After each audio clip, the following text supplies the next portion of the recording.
Bueno, buenos días. Como director de esta escuela, como director de la Escuela Politécnica Superior, me es grato estar hoy aquí en la presentación del primer acto que tiene lugar de forma oficial en este centro de la Cátedra Goya, una de las 3 cátedras Universidad-Empresa que tiene la Escuela Politécnica Superior. Hace año y poco no teníamos ninguna cátedra Universidad-Empresa, ya tenemos 3, espero que dentro de poco tengamos alguna más y esta debe ser una de las aspiraciones de futuro de nuestro centro. La cátedra es dirigida por la profesora Amalia Luque, que hoy nos acompaña, y hoy también tenemos el honor de contar con un conferenciante para esta jornada, que es don José Juan Gaforio, de la Cátedra de Inmunología, catedrático de Inmunología de la Universidad de Jaén. Muchas gracias por acompañarnos, José Juan. Bueno, la cátedra La Ingeniería en la Industria Agroalimentaria Goya, Antonio Unanue, que es de reciente creación. ¿Cuándo se creó, Amalia? Refresca. En mayo, o sea que está casi creada hace poco, o sea, está en su primer año de vida, es fruto de la colaboración entre Goya España y la Universidad de Sevilla. El objetivo fundamental de esta cátedra es la promoción de las actividades docentes y de investigación interdisciplinar vinculada a la industria agroalimentaria, que estudien la realidad, problemáticas y perspectivas del desarrollo de nuevas estrategias y tecnologías en este ámbito.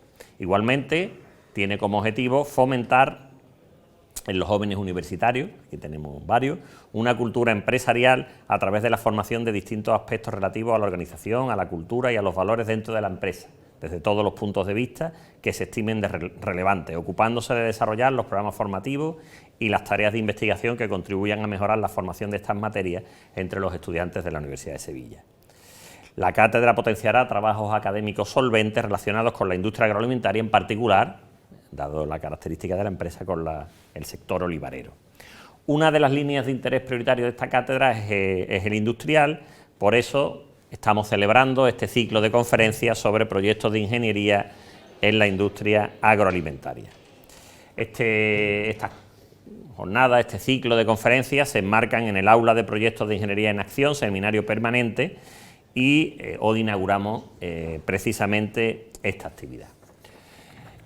Alguno se preguntará, como ha hecho nuestro compañero que hoy nos acompaña, qué pinta una cátedra como esta en un centro de ingeniería, pero algunos de vosotros sí lo sabéis, por si no lo sabéis alguno, entre las titulaciones de este centro, que impartimos 5 grados de ingeniería industrial, tenemos un grado de ingeniería química industrial, y este grado, junto con otros grados, imparten un máster o desarrollan un máster que se llama Tecnología e Industria Alimentaria, por lo cual, evidentemente, con ese título de posgrado, pues entendéis o entienden que esta actividad aquí tiene una perfecta vigencia.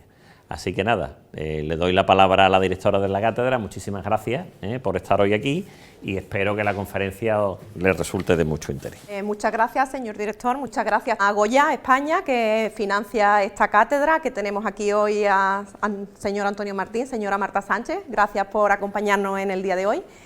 Y bueno, como ya nos han presentado ampliamente a la cátedra, esta actividad es la primera de un ciclo de conferencias.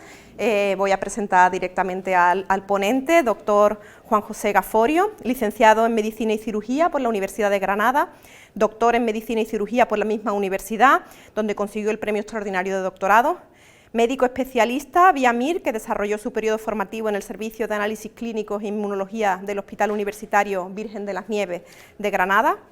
En la actualidad es catedrático de Inmunología en el Departamento de Ciencias de Salud de la Universidad de Jaén, vicedecano de Medicina de la Facultad de Ciencias de la Salud de esta universidad, siendo responsable de poner en marcha el grado de Medicina en la Universidad de Jaén, investigador responsable de la Unidad Funcional de Salud del Instituto Universitario de Investigación en Olivar y Aceites de Oliva de la Universidad de Jaén, investigador del Centro de Investigación Biomédica en Red de Epidemiología y Salud Pública del Instituto de Salud Carlos III de Madrid. Muchas gracias por haber aceptado esta invitación, es un placer. Le cedo la palabra cuando quiera. Bueno, me siento abrumado porque me acabo de enterar que es la primera conferencia dentro de la cátedra. Entonces, en primer lugar, quiero dar las gracias al director de la escuela, quiero dar las gracias a Amalia y a todos los que componéis esta cátedra, y evidentemente a la empresa Goya, que es la que financia la cátedra, y que también hay aquí dos de los representantes, ¿no?, de esta empresa. Realmente cuando me llamaron me pregunté, bueno, y no conozco allá a nadie, y además son ingenieros, ¿qué quieren de mí, ¿no? A ver qué es lo que, a ver si se han equivocado de persona, ¿no? Me recordó, no sé si habéis visto la copa de cata roja, ¿la habéis visto alguno de vosotros? ¿No? La copa de cata profesional, la típica de toda la vida, era una azul. Y ahora el COI aprobó una que la diseñé yo. Entonces llegó una empresa y me dijo que quería que le diseñase cosas para cata. Y yo dije, mira, os había equivocado, yo no soy diseñador, yo soy médico.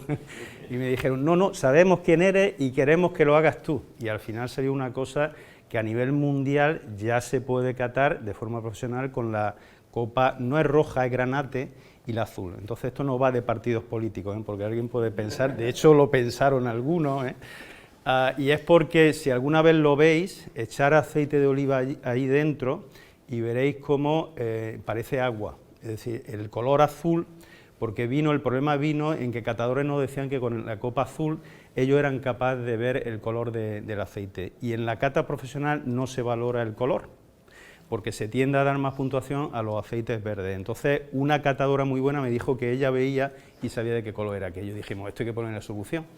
Y entonces, el color que decidimos lo anula totalmente. Entonces, tiene su base real. Bueno, pues entonces, en este caso, dar las gracias a todos los que componéis esta cátedra y voy a intentar explicar, me voy a centrar en la parte de salud, que es la que yo sé, yo soy médico de formación. Y lo que voy a poner aquí, antes se lo he dicho a los representantes de la empresa, Goya, lo que yo voy a poner aquí la mayoría son investigaciones propias. Entonces, investigaciones propias que ya están publicadas, porque yo antes de la publicación nunca hablo de lo que estamos haciendo, porque lo que le da refrendo realmente a una investigación es que esté publicada en revistas de impacto y que hayan sido revisadas por investigadores a nivel mundial. Entonces, lo que yo voy a poner aquí va a ser en parte, en gran parte, eso. Bien.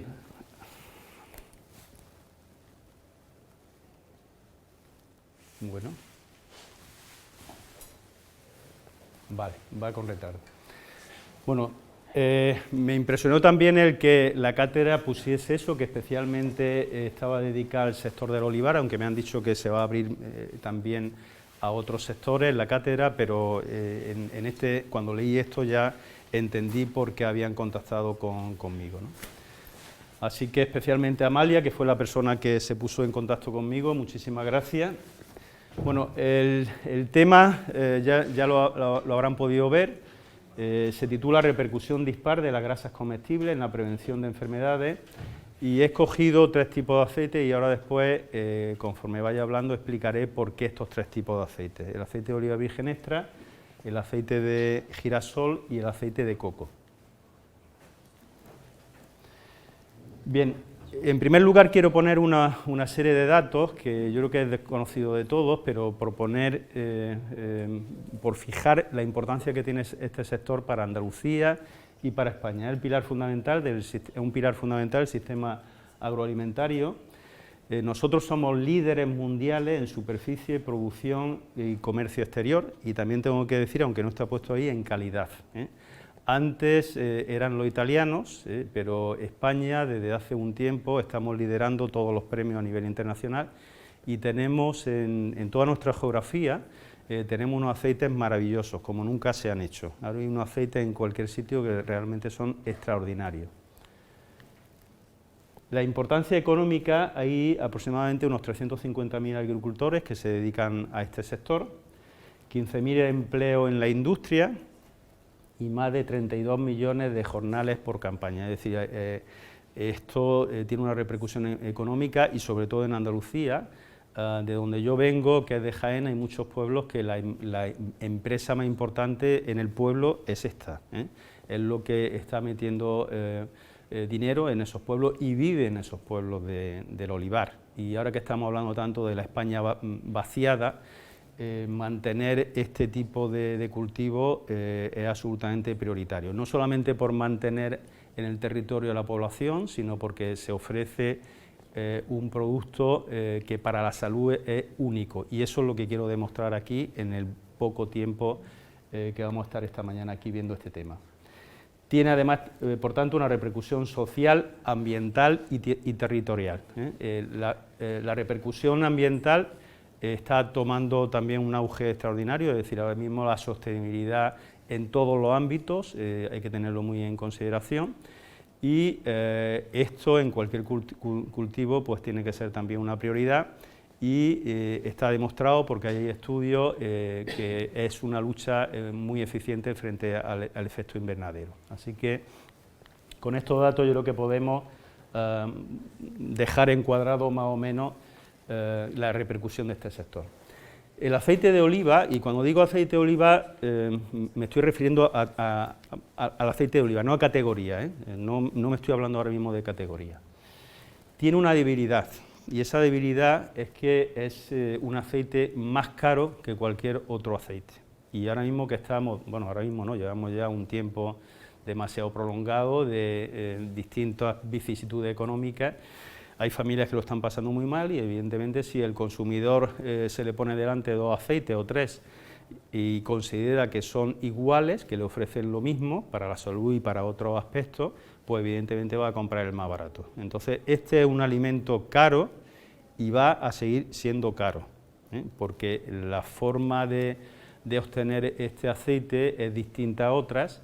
Hay una campaña por año, no es igual que La Palma, que están continuamente produciendo aceite, y va a ser un alimento caro. Y para sacar un aceite de oliva virgen extra de mucha calidad se requiere dinero y se requiere esfuerzo, y eso evidentemente hay que pagarlo.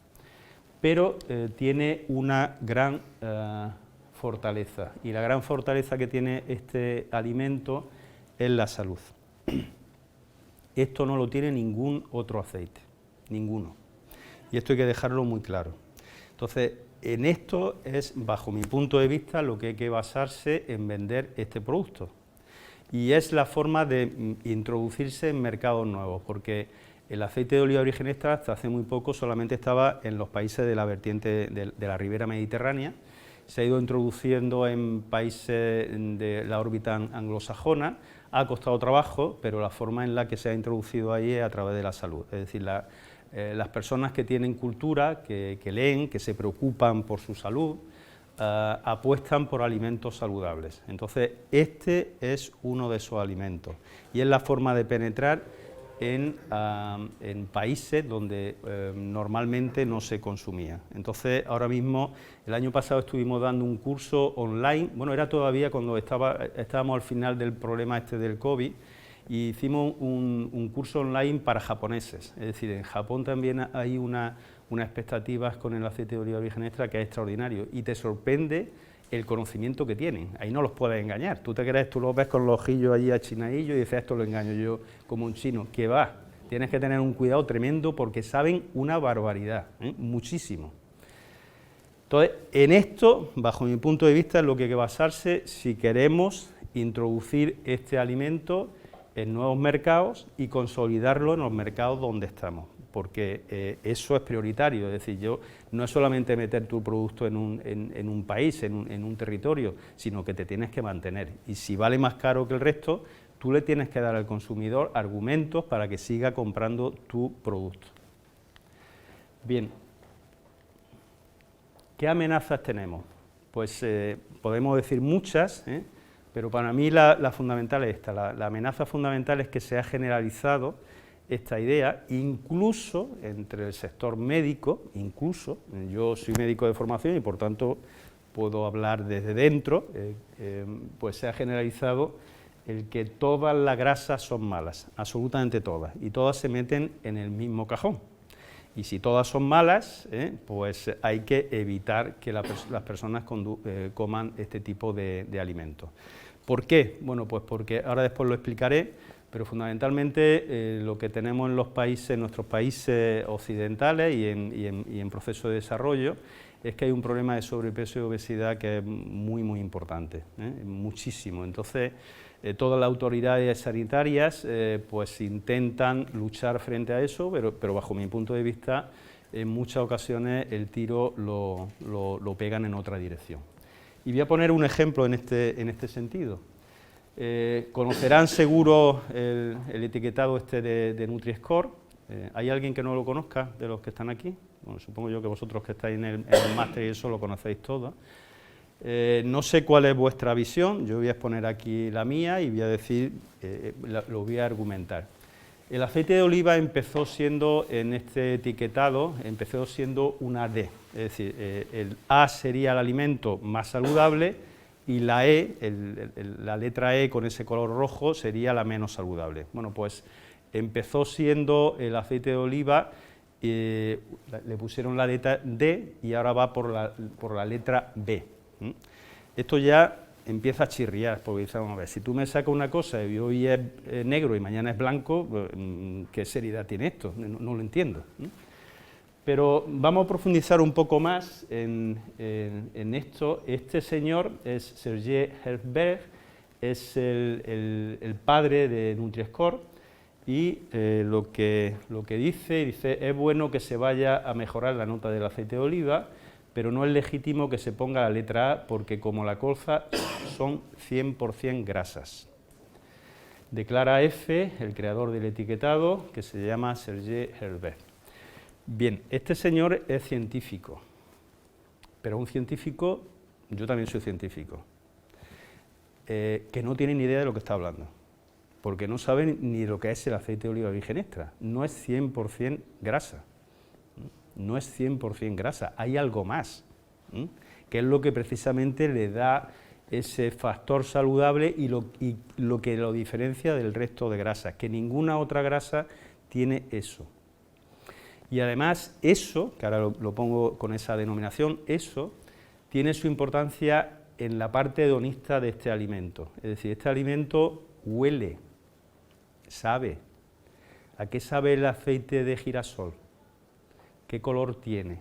Tiene un color amarillento porque le echan un poco de colorante. La cata profesional de los aceites de oliva virgen extra se hace porque hay variedad, porque huelen distintos, saben distinto, y eso son las características organolépticas de este alimento. ¿Y saben lo que le dan esas características? Es decir, el olor, el color y el sabor, ¿saben lo que se lo da? No es la parte grasa. No es eso lo que está diciendo él. Son los denominados componentes minoritarios, que están en el aceite de oliva, están aproximadamente en un 2%. Y esos son los que le dan esas características organolépticas que tanto aprecian las personas, porque al final el sentido de comer que tenemos aquí en Andalucía creo que hay que exportarlo fuera, y en general en toda la ribera mediterránea, ¿no? Comer no es solamente llenar el buche, algo más. Tiene una parte hedonista, tiene una parte de compartir con los amigos, con la familia fundamentalmente, ¿no? ¿Cuántas veces hemos visto en Estados Unidos que comen, se llevan un tupper, se bajan de la oficina, se van allí, se lo comen a prisa y corriendo y se suben a trabajar otra vez? Eso en el Mediterráneo para nosotros es absolutamente de locos, ¿eh? Comer tiene una parte hedonista que no tenemos que perderla, es fundamental. Y para que algo sea agradable, hablando de alimentos, pues tiene que saber, tiene que tener algún sabor, tiene que tener olor. Y este alimento lo tiene.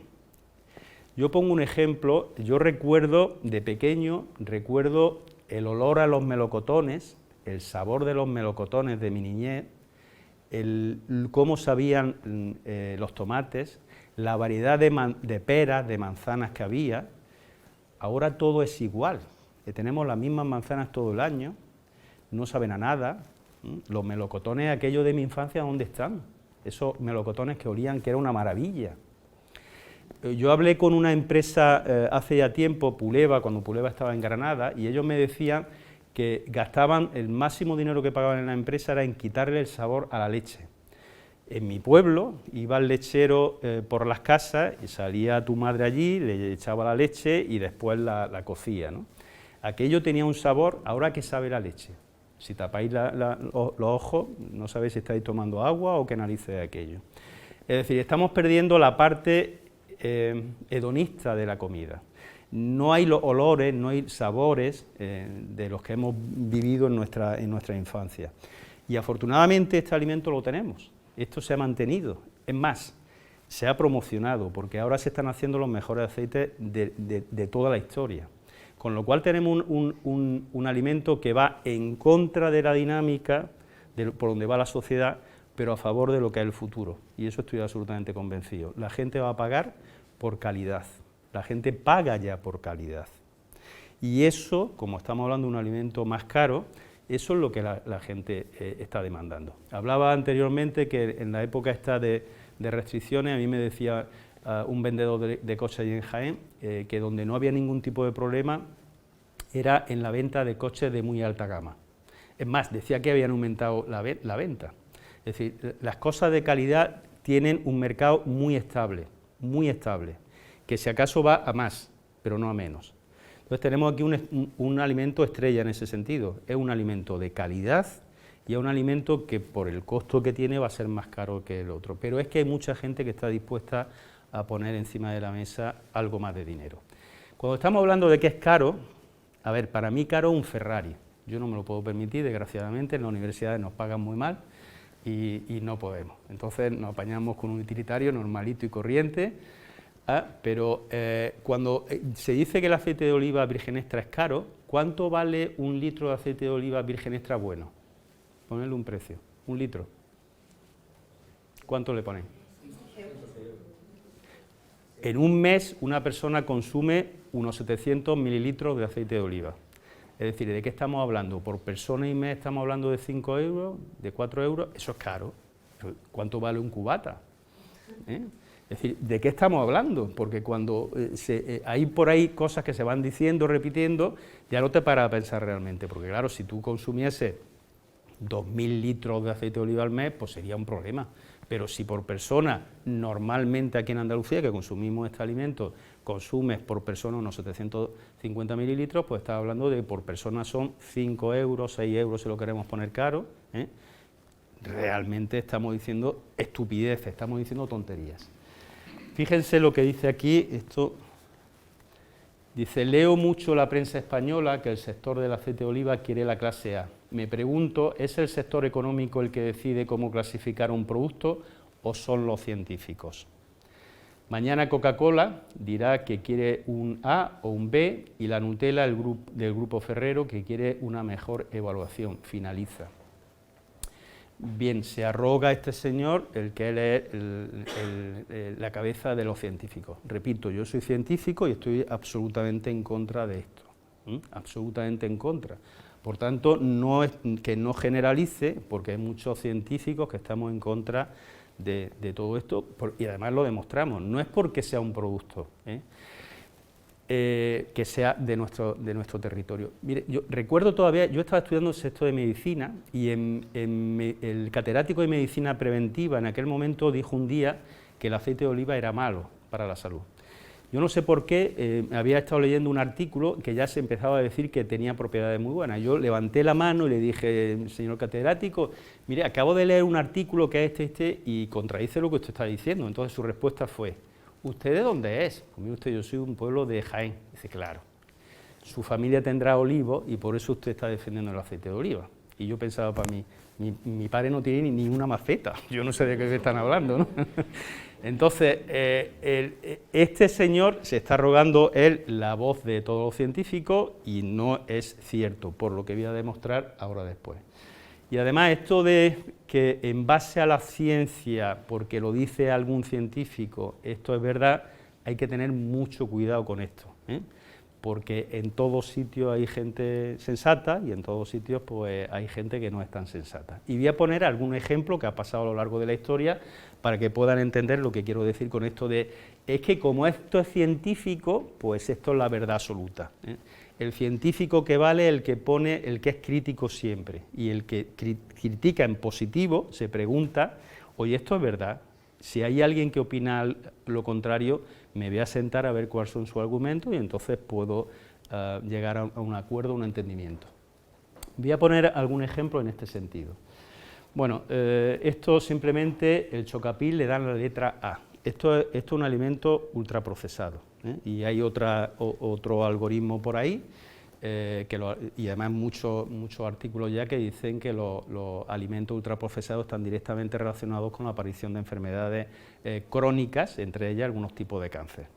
Entonces, si este alimento junto con otro le dan la A, el aceite de oliva virgen extra empezó por la D, ahora lo han mejorado un poquito, ya lo ponen un B, pero te dicen que nunca va a llegar a la A, pues yo realmente no me creo esto. Yo estoy absolutamente en contra de este sistema. Además, el que está al frente de esto es amigo mío aquí en España, es un catedrático también de Cataluña, que es amigo mío, que lo conozco, que estamos en algún proyecto conjunto y no pasa nada, es decir, estamos en proyectos conjuntos, él opina de una forma y yo opino de otra absolutamente diferente. Voy a poner un ejemplo de esto de que porque la ciencia lo dice, pues esto ya es la verdad absoluta. Fíjense lo encontré esto hace muy poco, fíjense en lo que pone ahí. ¿Está usted deprimido? ¿Sufre usted de ansiedad o de migraña? Usted lo que necesita es una lobotomía. En la lobotomía se metía esto, lo pongo aquí para que lo vean mejor, ese punzón lo metían por aquí, por el ojo, por encima del ojo, como el hueso orbital que por detrás es muy finito, pues entonces puede llegar muy fácilmente al cerebro. Entonces te metían el punzón ese y te hacían raca, raca, raca, raca, para destruir un poco ahí la lobotomía. Y pues fíjense, pues, enfermedades tan graves como una migraña, pues ya te metían el punzón ese en el ojo, pero es que, o que estuvieses más o menos deprimido, o cualquier otro tipo de enfermedad. Bueno, pues esto, por esto le dieron un premio Nobel. Le dieron un premio Nobel, a ver esto, a este señor, Antonio Egas Moniz, le dieron el premio Nobel de Medicina en 1949 porque descubrió el valor terapéutico de la lobotomía en determinadas psicosis. Es decir, poca broma, es que se le dio el premio Nobel. Y esto se estuvo haciendo fundamentalmente en Estados Unidos y en Gran Bretaña. Y hasta hace relativamente poco, hasta hace los años 60 del siglo pasado todavía se estaba haciendo, es decir, hace relativamente poco. Yo recuerdo de pequeño, a mí no, pero recuerdo que a mí me decía mi madre que a los niños se les irradiaba el timo, y tú dices, pero es que barbaridad, ¿con objeto de qué? Cualquier niño pequeño que estuviese resfriado se le irradiaba el timo, era una auténtica barbaridad, desde el punto de vista de la inmunología una burrada. Quitarte la amígdala, a mí me pusieron una fecha para quitarme la amígdala, porque me resfrié una vez y me dijo el médico, quitar la amígdala, y mi madre me dijo, tú no vas a quitarte la amígdala. Entonces, son barbaridades que se están haciendo en base a un supuesto argumento científico que después se demuestra que eso realmente no es así. Voy a poner un ejemplo que es dramático. Esta persona, Rosemary Kennedy, es la hermana de JF Kennedy, le llamaban la hermana oculta. Bueno, pues con 23 años, esta chica parece que le gustaba la juerga. Entonces el padre, que debería ser padre de los Kennedy, debería ser una persona con mucho peso en toda la familia, imponía su carácter. Bueno, pues decía que esta niña era la más díscola de todas y entonces la metieron a hacer una lobotomía. Esta mujer quedó absolutamente inválida, quedó como una niña de 2 años, esto se lo hicieron con 23 años. Con 23. Una chica guapísima, esta es una foto un poco más joven, pero he visto fotografías cuando era un poquito mayor, y la verdad que era una chica, y por lo visto era una chica que le gustaba la farándula, ¿no? Iba de juerga, entonces el padre decía que no podía ser, y lo que yo he leído es que le hicieron la lobotomía a ver si alcanzaba el índice intelectual del resto de los hermanos, porque por lo visto el padre creía que esta chica pues no daba el mínimo. Bueno, simplemente quiero decir esto porque es muy fuerte, y en base a la ciencia pues se han hecho barbaridades como esta. Y se han hecho muchos casos en Estados Unidos y muchos casos en Gran Bretaña. Aquí en España, afortunadamente, no he oído yo tanto. Bien, entramos en lo que nos viene aquí a esta mañana. ¿En qué evidencia avalan al aceite de oliva? Yo no puedo poner aquí todo lo que hay, es decir, me voy a centrar solamente en una pequeña parte, pero son partes que creo que son significativas. Por tanto, si hay alguna pregunta después, yo estoy encantado de responderla, si lo sé, la respuesta, pero no puedo explicar aquí todas las evidencias que hay. Es una revista del Colegio de la Sociedad Americana de Cardiología. El factor de impacto que tiene esta revista es de algo más de 27, es decir, una barbaridad. Y en este año pasado, en el año 2022, en la editorial publicaron esto. A ver, que esto unas veces no corre y otras veces va más rápido. Pregunta, ¿pueden pequeñas cantidades de aceite de oliva mantener alejado la muerte? Esta es la editorial, le dedican entero de este número, el editorial, al aceite de oliva y qué puede hacer por nuestra salud. En ese mismo número se publica este artículo y aquí es donde está Walter Willey. Este hombre, yo la última vez que lo vi tenía algo así como 1800 publicaciones, una auténtica burrada, una barbaridad. Este hombre es el top en cualquier científico de cualquier rama a nivel mundial, porque tiene una cantidad de publicaciones, está en la Universidad de Harvard, está aquí también Frank Hu, este es el director del Departamento de Nutrición de Harvard también, y este artículo lo que dice, una mayor ingesta de aceite de oliva se asocia a un menor riesgo de mortalidad total y por causas específicas. La sustitución de margarina, mantequilla, mayonesa y grasa láctea por aceite de oliva se asoció a un menor riesgo de mortalidad. Es decir, aquí hay una playa de investigadores que son absolutamente top en el mundo y dicen esto. Es decir, no lo estamos inventando nada, no es algo que porque yo sea de un pueblo de Jaén, bueno, como decimos en Linares, de la República Independiente de Linares, ¿no, Bernardo? Que allí somos, vamos a pedir ya la independencia junto con los catalanes, ya mismo. Bien, no es porque lo digamos nosotros que estamos en una tierra que produce aceite de oliva, sino que hay una evidencia científica que está demostrada por otros científicos. En ambas publicaciones, en las referencias, cogen artículos de nuestro grupo de investigación, que son los que pongo ahí en amarillo, para basar lo que están diciendo. Esto acaba de salir hace muy poco, me parece que fue a final de diciembre, efectivamente, sí, a final de diciembre, está publicada en Nature y dice, selecciona 11 ensayos clínicos que dice que van a cambiar o van a ser los pioneros a nivel mundial y van a marcar la medicina del futuro. Bien, entre esos proyectos, repito, 11 solamente a nivel mundial, seleccionan uno en el que nosotros estamos trabajando, el estudio Predimed Plus, el que he puesto ahí abajo, que está desarrollado por 23 centros de investigación de toda España, es decir, cubrimos prácticamente toda la geografía española, y 7 laboratorios que lo único que hacen, o no es lo único, porque es muy importante, pero no ponen en el ensayo pacientes, sino que hacen algunas determinaciones analíticas en su laboratorio. Es decir, en total estamos 30 grupos de toda España implicados en esto. Entonces, aquí también hay algo positivo que quiero recalcar, que es que la ciencia española en esto estamos a la cabeza. Este es un estudio absolutamente español, que está financiado con dinero público español y es la continuación del estudio Predimed, que ahora mostraré el resultado más importante al final de ese estudio. El estudio Predimed Plus acaba este año, lo que pasa que ahora para empezar a ver toda la información que tenemos, pues tardaremos todavía algún tiempo, pero ya a día de hoy llevaremos como 200 publicaciones de este estudio, del estudio Predimed Plus, es decir, una auténtica barbaridad. Bueno, pues como he reseñado aquí también te ponen la botellita de aceite de oliva virgen extra. Es decir, estamos hablando Nature, que es la Biblia de la ciencia, y están cogiendo un estudio español y un estudio que está viendo la repercusión de la nutrición y la repercusión del aceite de oliva en la salud, y dice que va a marcar la medicina del 2023.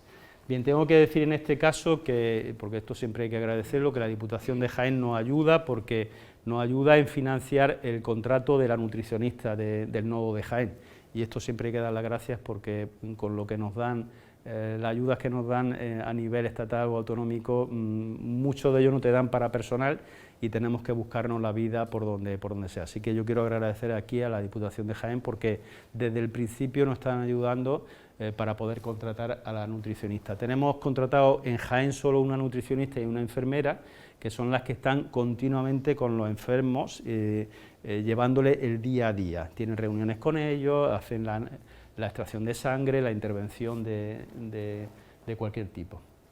Como he dicho antes, nuestras sociedades tienen un problema muy gordo. El problema del sobrepeso y la obesidad es una urgencia de salud pública total, no solamente en España, sino en todos los países. Aquí voy a poner algunos ejemplos. Esto está la información más reciente que he podido conseguir, y aquí estaría el porcentaje de obesidad, 40-60, esto es el sobrepeso, y aquí está en los años, del 2080 al 2012 aproximadamente. Y aquí lo único que quiero que vean es que esto va disparado para arriba, es decir, tanto en hombres como en mujeres cada vez hay más sobrepeso, y exactamente igual pasa con la obesidad, exactamente igual. Es decir, cada vez tenemos poblaciones con más sobrepeso, con obesidad incluso mórbida, y lo único que tenemos que hacer es asomarnos a la calle y ver lo que antes no veíamos aquí. Es que estamos viendo ya niños muy pequeños que tienen una obesidad que es tremenda, y antes no existía eso. Antes yo recuerdo cuando era pequeña estaba el gordito de la clase, pero claro, el gordito de la clase de antes ahora es normalito, ¿eh? Ahora en la clase hay más de uno así. Y otra cosa que se está viendo es que en cuanto a la obesidad se está equiparando en cuanto a hombre y mujer, porque antes las mujeres tenían un mayor índice de obesidad, pero eso está desapareciendo, tanto hombres como mujeres vamos también a la igualdad en este sentido, ¿sabes? Así que mal vamos con esto. Y esto tiene importancia porque no es un problema estético, es decir, cuando hablamos de sobrepeso no estamos hablando de un problema estético, que hay que estar más bello, hay que estar más esbelto, es que estamos hablando de salud, porque la obesidad está directamente relacionado con la aparición de enfermedades crónicas como son la enfermedad cardiovascular, como son el cáncer, como son la diabetes tipo 2, es decir, hay una pléyade de enfermedades que son las que nos aquejan a nuestras sociedades y que están a la cabeza de mortandad, porque la causa número 1 de mortandad en nuestros países son las enfermedades cardiovasculares, y eso está directamente relacionado con el tipo de alimentación. Y el tipo de alimentación que estamos teniendo es, desgraciadamente, estamos cambiando, estamos en la dieta occidental, es decir, no hemos creído lo que nos han dicho en las películas americanas. Ahora nos ponemos la gorrilla así para atrás y nos vamos al McDonald's o al Burger King y nos comemos allí lo que sea, un McFlurry o lo que... Entonces, eso es lo que está en la gente más joven, ¿no? Ahora la gente más joven lo que quiere es comprarse el alimento, meterlo en el microondas, 1 minuto y a comer. Esos son alimentos ultraprocesados, y eso es horroroso para la salud. Es decir, hay que ganar otra vez ese gusto por la comida, ese gusto por comer, que es algo inherente a nuestra cultura mediterránea, pero también por hacer la comida. Es decir, yo hago la comida, es decir, no estoy hablando así en teoría. Y si crees que esto es importante, sacarás tiempo. Aquellas personas que dicen, es que no tengo tiempo, claro, pero a lo mejor sí tienes tiempo en estar viendo la televisión 4 horas y no estás haciendo otra cosa. Entonces, si uno prioriza lo que realmente tiene importancia, uno le dedicará tiempo a lo que realmente es importante. Y además te sirve también de relax. Yo cuando estoy haciendo la comida me vado de los follones de los departamentos, de que si te voy a pedir un proyecto y no sé qué historia. Entonces te sirve también un poco de relax. Y sobre todo cuando te sale bien la comida y dices, hostia, y esto lo he hecho yo, si es que está magnífico, ¿no? Entonces hay que ganar ese terreno, ¿no? A buscarle el sabor a comer bien y buscarle también su punto a hacer la comida. Porque al final creo que hacer la comida es un acto de amor. ¿Conocéis a alguien que le haga la comida a su enemigo? De forma voluntaria, digo, ¿eh? Es decir, tú le haces la comida a alguien que quieres, ¿eh? Es un acto de amor. Entonces, un acto más de aprecio hacia otra persona. Entonces, eso tiene un valor en nuestras sociedades que estamos siempre corriendo. Creo que hay que retomar otra vez esas sensaciones, ¿no? Así que no solamente estamos hablando de algo estético, estamos hablando de salud y de enfermedades que matan, porque fíjense, esto sería del año 1990, los años siguientes, y lo que he puesto aquí son las enfermedades no transmisibles, que son estas enfermedades cardiovasculares, cáncer, pues fíjense que cada vez ocupan mayor importancia en cuanto a mortandad. Es decir, esto es lo que nos está matando. No nos están matando tanto los accidentes de coche, no nos están matando tanto el COVID, aunque lo hemos pasado recientemente y evidentemente ha habido muertes, pero esto es algo constante y que va a más. Entonces esto hay que ponerle solución urgente porque si no, mal lo vamos a pasar. Las enfermedades crónicas no transmisibles matan a 41 millones de personas cada año, lo que equivale al 71% de las muertes en todo el mundo. Las enfermedades cardiovasculares representan la mayor parte de estas muertes, con 17,9 millones al año, seguida del cáncer, 9 millones, enfermedades respiratorias, 3,9 y diabetes, 1,6. Es decir, no estamos hablando de ninguna tontería. ¿Qué puede hacer el aceite de oliva por todo esto, por la salud? He cogido la enfermedad que más casos de muerte produce en nuestras sociedades, que es la enfermedad cardiovascular. Es decir, no me voy a un callo, no me voy a una enfermedad de tercer orden, me voy a la primera. ¿Qué hace el aceite de oliva por la enfermedad cardiovascular? Esta es la publicación estrella del estudio PREDIMES, que es el anterior al PREDIMES Plus que antes he reseñado, que se publicó en el New England Journal of Medicine, que es la revista número 1 en el mundo, en ciencia y en medicina. Es decir, si publica aquí ya has llegado, es dificilísimo publicar aquí. Bueno, pues aquí esto se publicó en el año 2018, lo que aquí pone de manifiesto es el impacto que tiene el aceite de oliva virgen extra en la prevención primaria de enfermedades cardiovasculares. Prevención primaria significa aquellas personas que todavía no tienen la patología, es decir, que no desarrollen esa patología. Partimos de personas que no tienen una patología concreta, que hacemos una intervención, en este caso con una nutrición con aceite de oliva, una dieta con aceite de oliva virgen extra, y se ve que previene de la aparición de enfermedades cardiovasculares.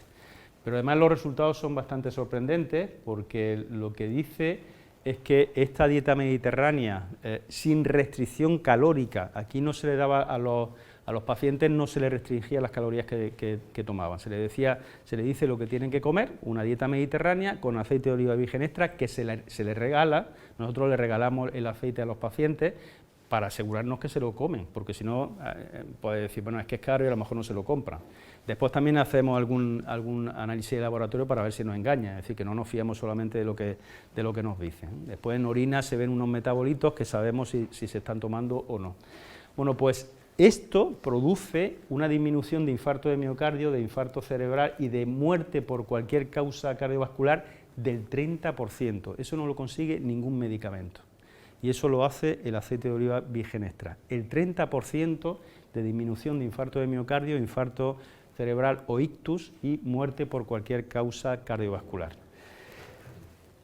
Esto fue portada de algún periódico muy famoso en Estados Unidos, salió en todo sitio en Estados Unidos, en España no salió en ninguna parte, en ningún sitio.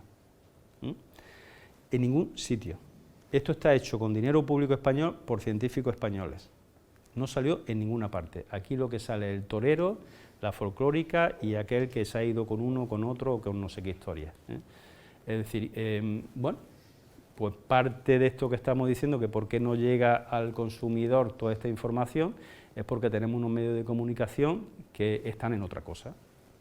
Estamos en otra historia, estamos en la historia del fútbol, no sé, a mí esto me viene bien porque ya prácticamente yo ya no veo la televisión, no la tiro porque está nueva todavía, me da cosas, ¿no? Sí tiré la radio ya la tiré, es decir, yo no veo ya telediario, soy un analfabeto en potencia, porque ya me entero de cosas por lo que me van diciendo por ahí, pero no quiero saber más de cosas tristes, es que cualquier cosa que ve en los medios de comunicación es un desastre, es una cosa triste. Yo quiero que me digan alegrías, que me digan algo que me haga vivir mejor el minuto siguiente, pero no que me digan que en China han matado a un perro un camión, joder. Es que estamos en una historia de verdad rara, ¿no? Y esto tiene que ver con el problema de la gente joven, de problemas de depresiones, porque si tú estás en una dinámica triste y todo eso, pues tiene su repercusión. A propósito, Una persona con depresión, lo primero que había que cambiar antes que darle un tratamiento psicológico es la nutrición, porque está absolutamente demostrado que tiene un impacto brutal en los problemas de depresión. No es el caso de esta charla, pero quería también decirlo porque me parece importante. Por tanto, por problemas mentales, asociarlo a esto. Este artículo se ha hecho también aquí en España, se ha hecho aquí en Andalucía, y se publicó en Lancet hace también muy poco, y lo que demuestra es la prevención secundaria, es decir, pacientes que tienen ya una enfermedad cardiovascular, si tienen una nutrición con aceite de oliva virgen extra, mejoran. Entonces, está demostrado la prevención primaria y la prevención secundaria, que son cosas diferentes. Repito, todo esto está hecho por científicos españoles, con dinero público español. No lo verán ustedes en los medios de comunicación, no lo verán. Bien, ¿por qué? ¿Qué es lo que hace el aceite de oliva? ¿Por qué se puede explicar esto? Pues claro, alguien puede decir, vale, pero es que esa persona no come solamente aceite de oliva virgen extra, comerá algo más. Bueno, eso se sabe perfectamente por los estudios que hacemos, podemos desgranar, porque por ejemplo en estudio Predimed había dietas exactamente iguales y lo que cambiaba era si poníamos aceite de oliva o no. Y por ejemplo en una dieta en la que era dieta mediterránea con frutos secos, otra dieta mediterránea con aceite de oliva virgen extra, la diferencia a favor de nuestra salud con aceite de oliva virgen extra era extraordinaria. Y por tanto era achacable exclusivamente a que en esa había aceite de oliva virgen extra y en la otra no, porque el resto de la comida era absolutamente igual. Bueno, ¿qué hace? Una de las cosas que ya se sabe es que hay un colesterol bueno y otro malo, ¿no? Que eso es lo que conoce todo el mundo. El colesterol bueno, denominado con la sigla HDL, lo que hace realmente es un transportador. Lo que hace el HDL es una lipoproteína que coge el colesterol de la pared de los vasos y se la lleva al hígado. Es decir, es como si limpiase las arterias. Realmente eso es lo que está haciendo. Retirando de aquí, esto sería una arteria que se ha troceado para ver la pared, y aquí hay un acúmulo ya de colesterol, esto se va cerrando poco a poco, y si se cierra del todo pues, va a producir pues, un ictus, un infarto de miocardio, dependiendo de la localización de donde se cierre, ¿no? Pues el aceite de oliva virgen extra lo que hace es que incrementa el HDL, es decir, aquella lipoproteína que retira el colesterol de la pared de los vasos sanguíneos, de la arteria, y se la lleva al hígado para eliminarla. Hay más cosas que hace el aceite de oliva. Después está el colesterol malo, el LDL. El LDL lo que hace es lo contrario, coge el colesterol y te lo deposita en la arteria.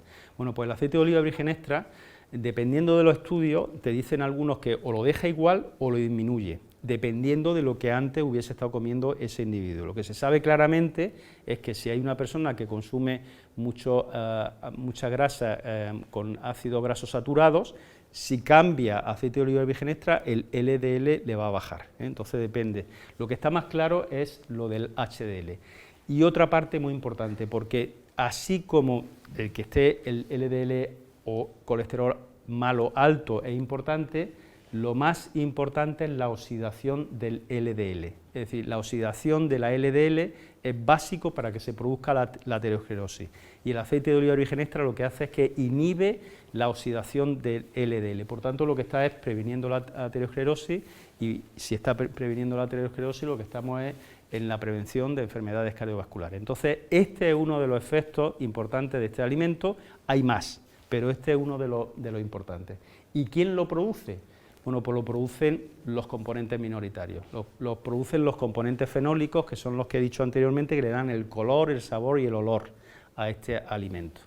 Este es un artículo nuestro de Predimed Plus, estos son parte de los resultados ya que estamos sacando de este estudio del que se hace eco en Nature, y dice: hay una asociación inversa entre el consumo de polifenoles y el riesgo cardiovascular estimado, sobre todo en mujeres. Es decir, aquí hay un factor de género que todavía no sabemos muy bien por qué, pero es más importante para la mujer el tipo de grasa que consuma que para el hombre, es más importante, a todas las edades. Y en un momento específico de la vida de la mujer, es decir, cuando está embarazada o está amamantando a su hijo o a su hija, ahí es especialmente importante, porque lo que consuma, lo que ingiera la madre, se lo va a aportar a su baby, ¿eh? Así que para la mujer todo esto es mucho más importante que para el hombre. Y hay un factor de género que tendrá que ver algo con las hormonas, pero realmente no sabemos todavía por qué esta importancia.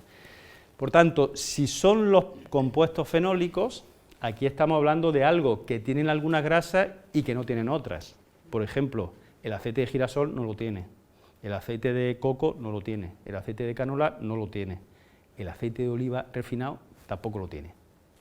Es decir, dentro de los aceites de oliva, dependiendo de la categoría, no todos son iguales para la salud, que eso también es algo que se tapa, ¿eh? Y se tapa, por ejemplo, no sé, por algunas organizaciones, porque lo que se dice es que hay que vender todo el aceite, hasta ahí estamos de acuerdo, pero si estamos hablando desde el punto de vista de la salud, hay que decir que no todos son iguales, porque el impacto que tiene en la salud depende de la composición, y como no tienen composiciones iguales, pues no pueden ser iguales los resultados finales.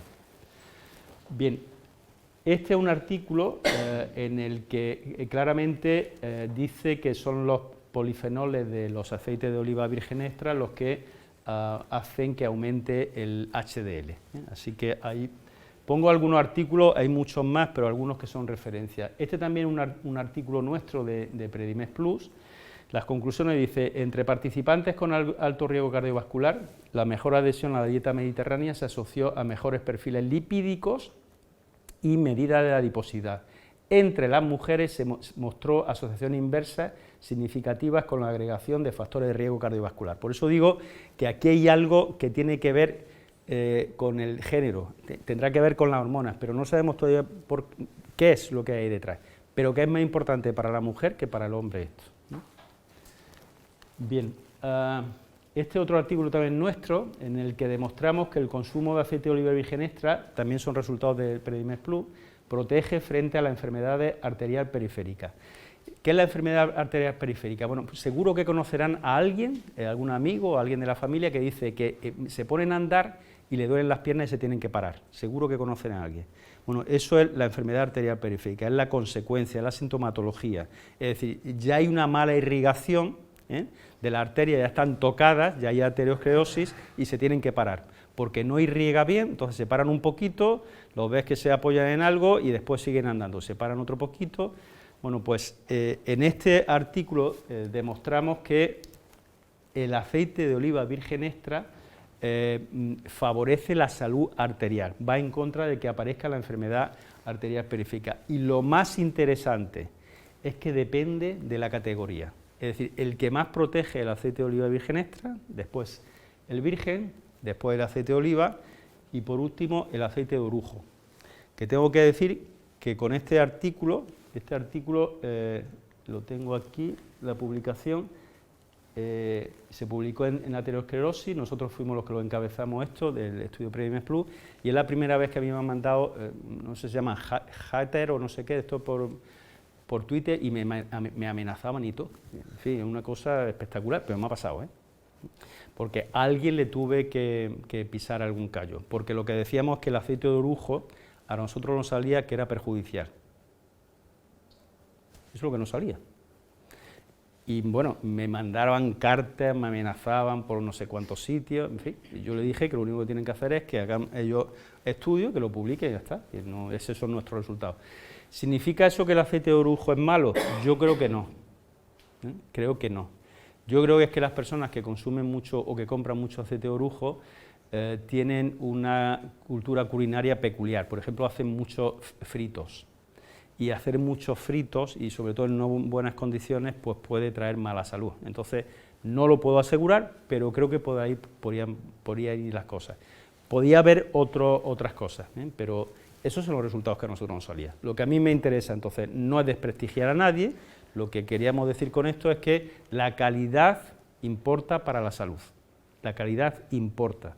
Y lo otro que nos salía, no puedo decir por qué, creo que va por ahí la cosa, no creo que sea, porque antes es verdad que el aceite de orujo sí tenía algunos componentes, pero bueno, eso la legislación se cambió y eso ya se ha arreglado. Entonces no creo que haya ahí ningún componente que sea maligno. Yo creo que es más por la utilización que se hace de los aceites y por el tipo de dieta que tienen estas personas, porque ¿Cuántos de ustedes conocen gente que compre aceite de orujo? Así de forma... Yo es que lo pregunto a mi lado y no conozco a nadie. Entonces, aquellos que consumen, pues yo creo que pueden ir por ahí las cosas. Este también es un artículo nuestro, que aquí lo que vemos es la asociación del aceite de oliva con la presión arterial. Y aquí lo que vemos es que sobre todo disminuye la tensión arterial diastólica, perdón. Es decir, también tiene un impacto en la tensión arterial. Es decir, son factores de riesgo que al final llegan a la aparición de enfermedades cardiovasculares. Este otro artículo, también de investigadores españoles, concretamente de Málaga, que lo traigo como ejemplo porque una de las cosas es, como decía el padre de Nutri-Score, es que como son grasas, pues entonces esto va a incrementar el sobrepeso y la obesidad. Bueno, pues hay muchos estudios que dicen que aquellas personas que consumen aceite de oliva virgen extra tienen un control ponderal, es decir, de su peso más saludable que aquellas otras personas que consumen otro tipo de grasa. Y esto hay infinidad de resultados sobre ello.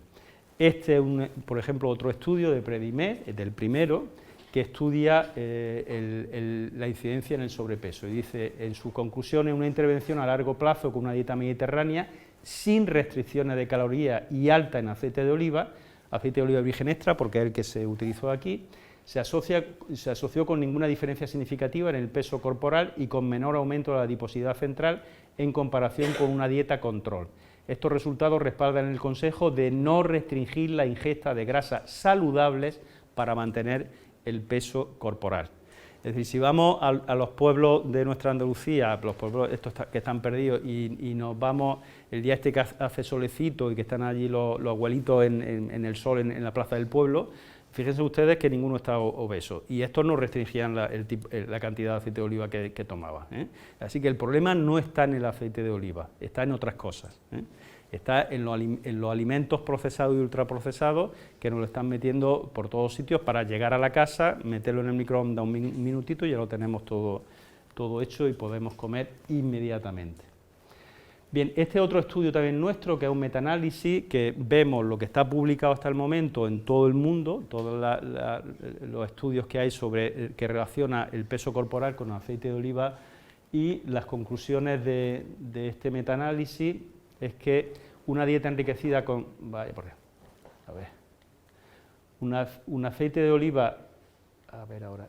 una dieta enriquecida con aceite de oliva puede ser una importante estrategia de control ponderal, es decir, del peso, en personas sin eventos cardiovasculares previos.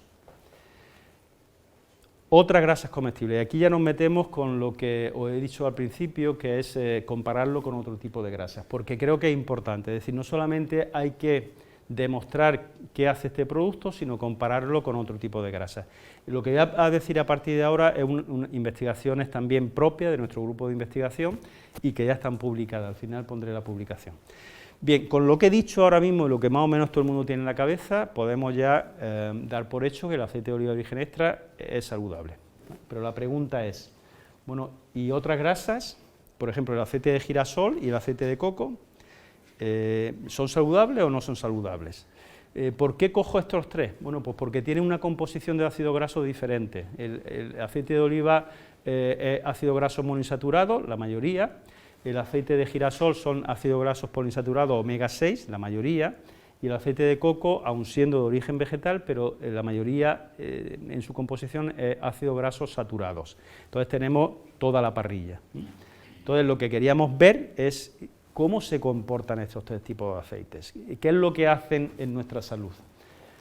Bien, la dieta occidental, ya he dicho antes, lo perjudicial que es, se caracteriza por ser hipercalórica, por tener grasa, una abundancia de grasa, sobre todo saturada y trans también, azúcares no refinados en gran cantidad, carbohidratos refinados, azúcares, alimentos procesados, bebidas azucaradas, todo esto en gran cantidad. La pregunta que nos hacíamos es, bien, en esta dieta occidental, que es la que la mayoría de la gente ya sigue, porque aquí si le pones un micrófono a alguien y dice, ¿usted sigue la dieta mediterránea? Y dice, sí, que va, mentira, eso es un rollo pesetero. La mayoría de la gente lo que está haciendo ya es comiendo este tipo de dieta. Entonces, en el ámbito de este tipo de dieta, lo que queríamos ver es cómo se comportan distintos tipos de grasas. ¿Y sobre qué es lo que queríamos estudiar? Pues queremos estudiar la microbiota intestinal. A ver, que esto no sé por qué. La microbiota intestinal, le voy a dar todo. Queremos ver cómo impacta en el tejido graso, en el perfil inflamatorio que tenemos en nuestro organismo y también el impacto que tiene sobre el hígado, que es muy importante. Y vamos a estudiar los tres aceites, es decir, el aceite de coco, el aceite de oliva virgen extra y el aceite de girasol, por los motivos que antes he dicho. Bien, ¿por qué cojo el aceite de coco? Bueno, creo que lo hemos estado comentando antes, que en Internet y en los medios de comunicación hay una cantidad de información falsa que es brutal. Bueno, aquí traigo algunos ejemplos. Yo cogí pone el aceite de coco de Mercadona te ayudará a adelgazar y potenciará tu memoria. El aceite de coco de Mercadona es uno de los productos más vendidos, por 4,5 euros podemos tener esta pequeña joya. Quiero apuntar que esto ya es más caro que el aceite de oliva, porque lo que vende en el Mercadona creo que es de medio litro, creo que es. Es decir, estamos hablando ya de 9 euros el litro de aceite de coco, ya te lo ponen más caro. Pero fijaros lo que dice, y por esto es por lo que se vende mayoritariamente, porque dice que es que ayuda a adelgazar. Más ejemplos. Así se usa el aceite de coco de Mercadona para acelerar el metabolismo y adelgazar. Es decir, esta es la llamada que tiene el aceite de coco. Pero además esta llamada llega a sitios que son peculiares. La dieta con la que Benzema consiguió adelgazar y está más en forma que nunca. Vamos, ahora yo ya lo pongo en duda, porque ya últimamente, mira que yo soy del Madrid, pero estoy por llamar a Florentino y decir, mira, es que se está equivocando este hombre en lo que come, ¿eh? El problema que tenéis es el aceite de coco, no es otra cosa. No mete goles por el aceite de coco. Porque claro, es que él tiene un chef, que toda esta gente que tiene tanto dinero, pues tiene un chef propio, ¿no? Y que le hace la comida, y su chef, que es un tal Alberto Mastro Mateo, pues dice que lo que le da es aceite de coco para adelgazar, ¿eh? Es decir, que no es gente que no sepa ni leer ni escribir, es que llega hasta estos niveles, ¿eh? Por eso cogimos el aceite de coco. Además, os voy a contar un secreto, también lo cogimos porque nos contrató una empresa porque quería introducir aceite de coco en sus productos. Y lo metió en sus productos antes de darle a nosotros estos resultados. Y ahora os voy a contar los resultados. Bien, ¿qué estudiamos? Pues estos tres aceites, y lo que estudiamos es el peso, es decir, qué incidencia tiene en el peso, qué incidencia tiene se aumenta o disminuye los triglicéridos en sangre, los triglicéridos en hígado, el estado inflamatorio de todo nuestro organismo, qué impacto tienen en el tejido graso, y ahí en el tejido graso lo podemos ver el impacto por la actividad termogénica y por la síntesis de dos hormonas que son muy interesantes, que son la leptina y la adiponectina. Ahora explicaré, conocéis, vosotros no sé si habéis estudiado lo de la grasa parda y la grasa blanca, ¿eh? Bueno, pues la grasa blanca es la que hace que aumente, de que sea de hueso fuerte, como dicen, ¿no? Que vaya aumentando de volumen. Y la grasa parda se creía antes, cuando nacemos tenemos, y se creía antes que iba desapareciendo, pero eso no es cierto, ¿eh? La tenemos nosotros y además la podemos fomentar. Y una de las formas de fomentarlo, ¿sabéis cuál es? Exponiéndonos al frío. El frío es uno de los mecanismos más importantes para producir grasa parda. Pero joder, es que sube un poco, ¿eh? Entonces, bueno, un día te expones al frío, pero todos los días, entonces se puede hacer también a través de la alimentación, y eso es lo que voy a intentar aquí. Bien, la termogénesis, lo que hace la grasa parda es que quema grasa, ¿eh? Y hace que no engordes, sino que adelgazas, produce mucha energía y se disipa. Y después también algo muy interesante sobre la microbiota intestinal. La microbiota intestinal, cualquier tipo de intervención que se haga ahora es muy importante, porque aquí hemos visto que hay unas diferencias muy acusadas dependiendo de la dieta que uno consuma. Las enfermedades crónicas no transmisibles, ya hemos visto antes que, como las enfermedades cardiovasculares, cáncer o diabetes, producen más del 70% de muertes, que hemos dicho antes, y todo esto tiene mucho que ver, evidentemente, con el sobrepeso. Si tiene que ver con el sobrepeso, tiene que ver con el tejido adiposo, y el tejido adiposo hasta hace muy poco tiempo se creía que era simplemente un sitio donde se acumulaba grasa, pero lo que hoy el concepto que tenemos del tejido adiposo es que es un órgano, un órgano donde se producen hormonas, es un órgano endocrino, y es muy importante, hasta tal punto, os voy a poner un ejemplo.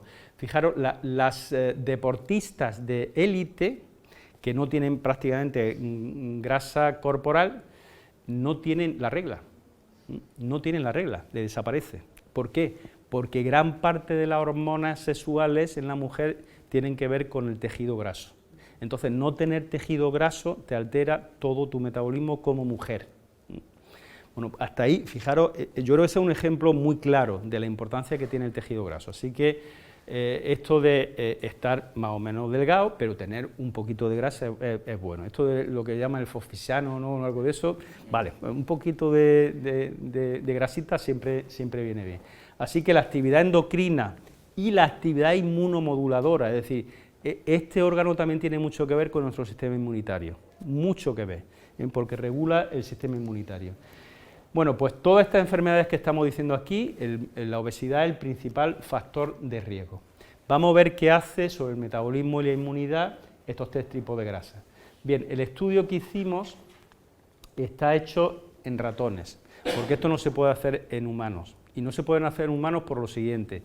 Nosotros lo que hacíamos es, le dábamos a esos 4 grupos diferentes de ratones, cada grupo estaba compuesto por 11 ratones, le dábamos la misma dieta, lo único que le cambiábamos era la grasa. Eso no se puede hacer en humanos, es decir, tú no puedes obligar a una persona a que coma solamente un tipo de grasa. Aquí sí. De hecho, tuvimos que convencer a una empresa americana, que es la que nos proporcionaba la comida para los ratones, porque ellos ya le añadían a lo que nos daban, le añadían una grasa, que era una mezcla. Y entonces, así es como lo comercializaban. Nosotros los tuvimos que convencer después de no sé cuántos meses para que le quitasen toda la grasa. Entonces nos daban todo, una dieta equilibrada, sin ningún tipo de grasa, y nosotros le añadíamos la grasa que queríamos. Así que es 100%, nos podemos creer los resultados que saquemos de aquí. Entonces, cada grupo, el primer grupo, este es un grupo control, a este grupo se le daba la alimentación que está establecida como la más saludable para los animales de experimentación, la que está internacionalmente consensuada. Otro grupo que se le añadía aceite de coco, a este que se le añadía aceite de oliva virgen extra y este aceite de girasol. Y después estudiamos todo esto que he dicho anteriormente, ¿vale? Una vez que ya el proceso son 16 semanas de intervención nutricional, hay estas 3 primeras semanas que son de aclimatación a la alimentación y al sitio, y la intervención, como digo, son 16 semanas de intervención nutricional a todos los grupos. Los resultados que tuvimos: primero, el peso, ¿vale? Y esto sorprende, porque bien, os tengo que decir que la chica, Carmen, que estaba con nosotros, que su tesis es parte de esto que os pongo aquí, ahora mismo la han contratado en la Universidad de Tufts en Boston, ahora mismo está en Boston. Bueno, pues ella me vino un día muy preocupada, y Cristina, que también estaba allí con nosotros, y decía, a ver cómo lo decimos esto, pero es que estamos viendo que el aceite de coco, bueno, lo que está aquí en azul sería el grupo control, y esto sería los distintos tipos de grasas. Tengo que decir que aquí lo que añadíamos a estos 3 tipos de dietas son dietas hipergrasas, que es lo que se está consumiendo ahora mismo la población. La dieta occidental es una dieta hipergrasa, por tanto, estos 3 son con una mayor cantidad de grasa de la que debería de haber. Lo que encontramos, pues cuando vemos los resultados, vemos que los más gordos son los que habían consumido aceite de oliva y aceite de girasol. Y el aceite de coco, que no engordaba. Y entonces me decían ellas, ¿cómo explicamos esto ahora aquí en Jaén? A ver qué le decimos a los olivareros.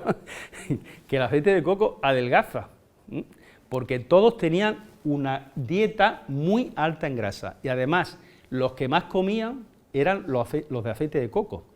porque siempre tenían, en las jaulas siempre le tenían comida, ¿eh? Cuanto más querían comer, nosotros más le echábamos. Y donde había que echar siempre más comida eran los aceites de coco. Siempre, comían muchísimo más. Y decían ellos, ¡puf! Y ahora como decimos esto, yo dije, a ver, estáis sacando, eso es la mala ciencia, estáis sacando una conclusión antes de tener todos los resultados hasta el final. Hay que esperarse al final para ver lo que está pasando ahí. Bueno, se quedaron más tranquilas, a medias, ¿eh? Y seguimos con aquello. Pero el hecho cierto es que después de las 16 semanas de intervención, los que consumían aceite de coco estaban delgados, mientras que los del aceite de girasol y aceite de oliva virgen extra estaban bastante obesos. ¿Qué pasaba ahí? Es decir, la pregunta era, ¿realmente es bueno para adelgazar? ¿Es cierto lo que están diciendo? Bueno, seguimos el estudio y lo que hacemos es, en la sangre de los ratones, lo que medimos es estas hormonas producidas por el tejido graso, que son la adiponectina y la leptina. Esto es un ratón normal que consume una dieta normocalórica y que crece de forma normal. Y como ve, en verde estaría la adiponectina y en azul la leptina. Es decir, conforme van creciendo, pues se van aumentando ambos. Eso es un ratón normal que está consumiendo una dieta sana y equilibrada. ¿Qué pasaba con el aceite de girasol y el aceite de oliva virgen extra? Repito, son grasas hipercalóricas, ¿eh? Es decir, estaban obesos, tenían sobrepeso esos ratones. Bueno, pues la leptina aumentaba y la adiponectina disminuía. La adiponectina va en contra del peso, es decir, si sube el peso, baja la adiponectina. ¿Y qué pasaba con el aceite de coco? Bueno, pues el aceite de coco, sorprendentemente, lo que hace es esto. Bajan ambos, bajan tanto la leptina como la adiponectina comparado con el control.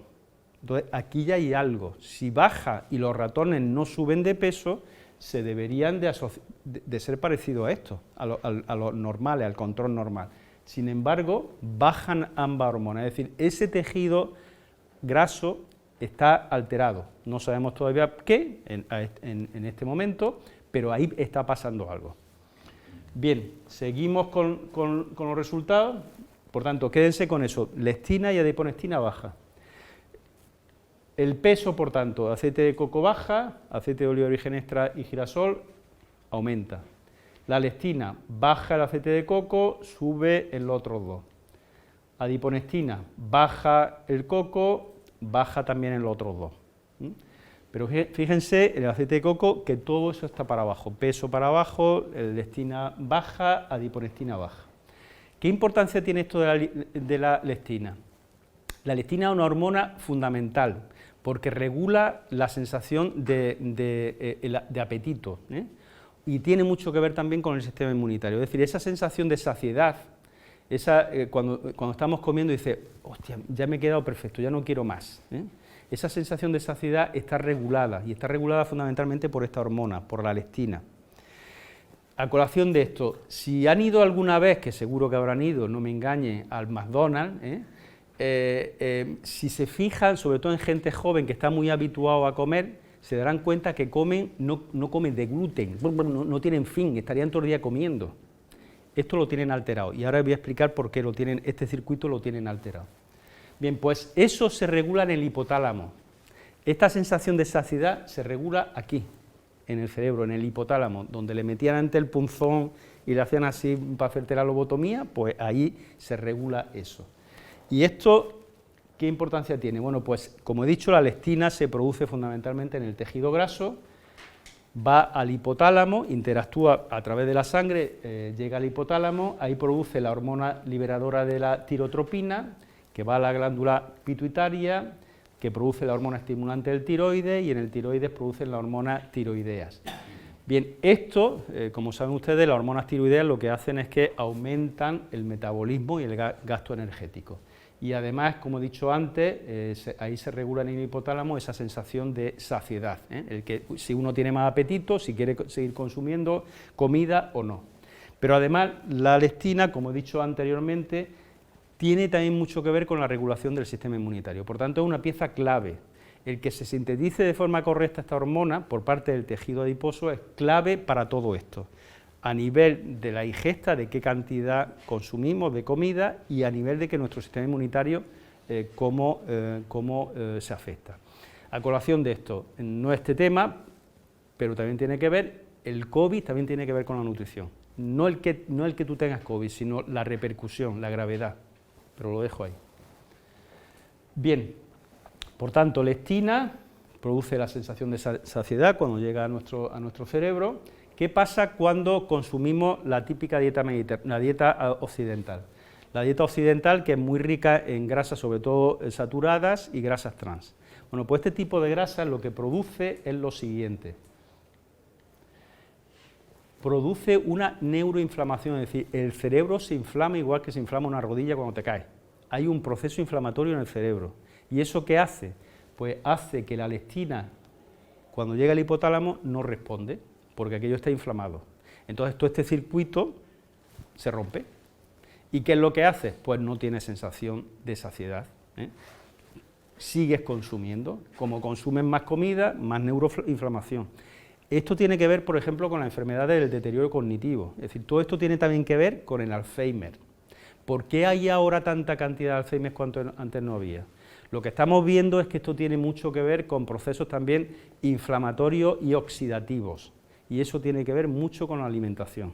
Y todos estos procesos tienen que ver con procesos neuroinflamatorios. Y lo que sucede ahí, en nuestra cabecita, es que se activan células del sistema inmunitario que hay en el cerebro que se denominan microglías. Las microglías son células del linaje de los macrófagos y de los monocitos que residen en el cerebro, y este tipo de alimentación lo que hace es que la activan.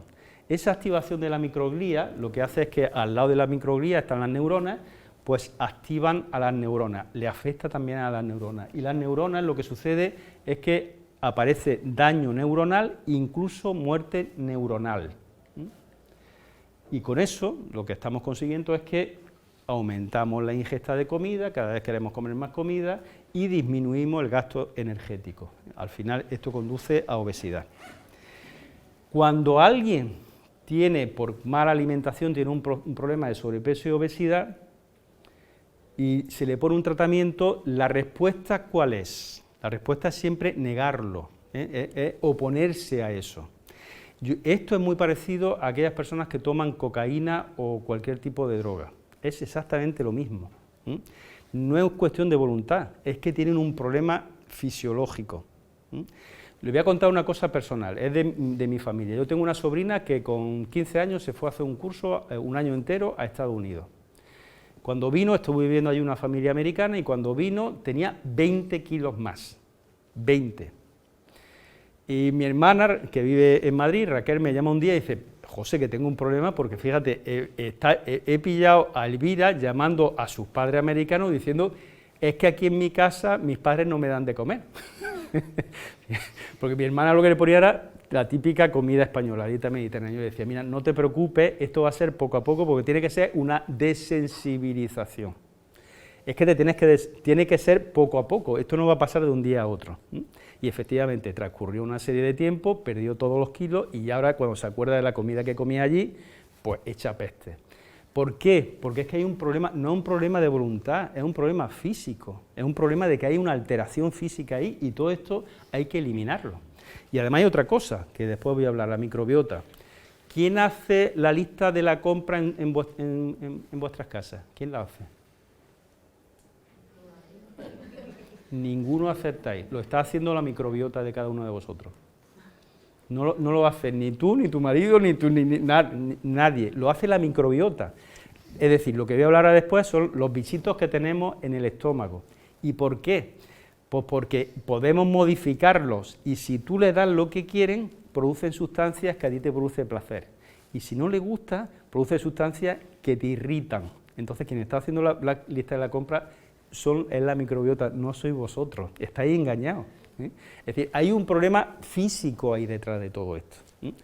Y en este caso hay que entenderlo así, no se le puede, cuando está una persona en un tratamiento para bajar de peso, no se le puede decir que es que no tiene voluntad, no es eso, es que hay algo más.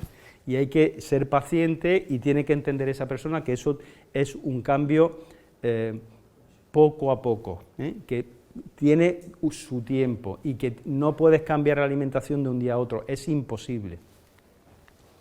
Bien, seguimos con esto. En cuanto a inflamación, ¿qué hace todos estos aceites sobre la inflamación? Con eso lo que hacíamos es que estudiamos la sangre de los ratones. Estos son marcadores de inflamación, son moléculas que se denominan citoquinas, que son proinflamatorias, la interleuquina 6 y el TNF-alfa. Y fíjense, en marrón están los resultados del coco, el que más el coco y el que más el coco. Y este otro factor, el TGF-beta, que es antiinflamatorio, y el que menos tiene antiinflamatorio es el aceite de coco. Es decir, lo que estamos viendo aquí es que el aceite de coco es proinflamatorio, mientras que el aceite de oliva, fundamentalmente el aceite de oliva virgen extra, es antiinflamatorio, como ahora después vamos a ver. Triglicéridos en suero, el que más tiene con mucha diferencia, el coco, como también se puede ver aquí. Triglicéridos en hígado, el que más tiene, coco también, y después el girasol. El asterisco este que ven aquí, esto es estadísticamente significativo. Por tanto, todo esto lo que hace es que, todo esto lo que hace es que si están los triglicéridos aumentados, lo que estamos es un signo de posibilidad de aparición de aterosclerosis. Si hay un aumento de triglicéridos en hígado, lo que estamos hablando del hígado graso, que es un problema también de nuestras sociedades por el tipo de dieta que estamos desarrollando, y es uno de los principales mecanismos de alteración o patología en el hígado. ¿Qué hacen estos aceites sobre el tejido graso?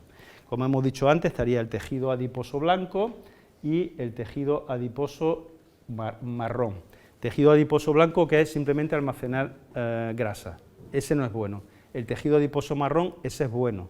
Se diferencia porque en uno hay muchísimas mitocondrias, en el tejido adiposo marrón, y en este es solamente una vacuola de grasa. Este tiene un efecto muy beneficioso, este no tanto. ¿Qué hacen estas grasas? Pues el aceite de oliva virgen extra lo que hace es que favorece el paso de tejido adiposo blanco a tejido adiposo beige, que es en línea, está en proceso para que sea tejido adiposo marrón.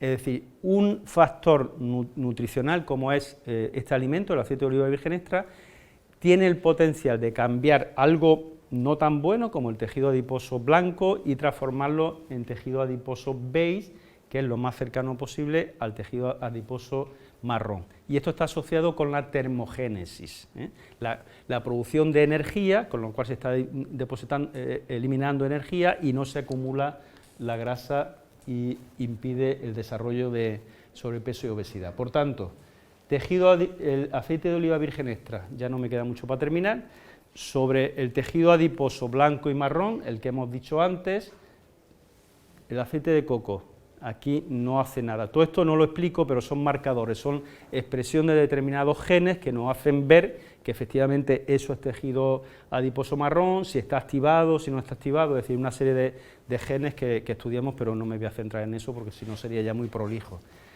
Bien, es decir, el aceite de oliva virgen extra es muy positivo, el aceite de coco nada, y el aceite de girasol estaría en un paso intermedio, estaría entre el aceite de oliva y el aceite de coco, ni tan bueno como el de oliva virgen extra, ni tan malo como el aceite de coco. A ver esto. Bien, sobre el peso, bueno, pues lo que hemos dicho antes, el aceite de coco no aumenta, es decir, adelgazaba, el resto aumentaba. Sobre el metabolismo e inmunidad, quédense con esto, la lectina y adiponectina baja en el coco.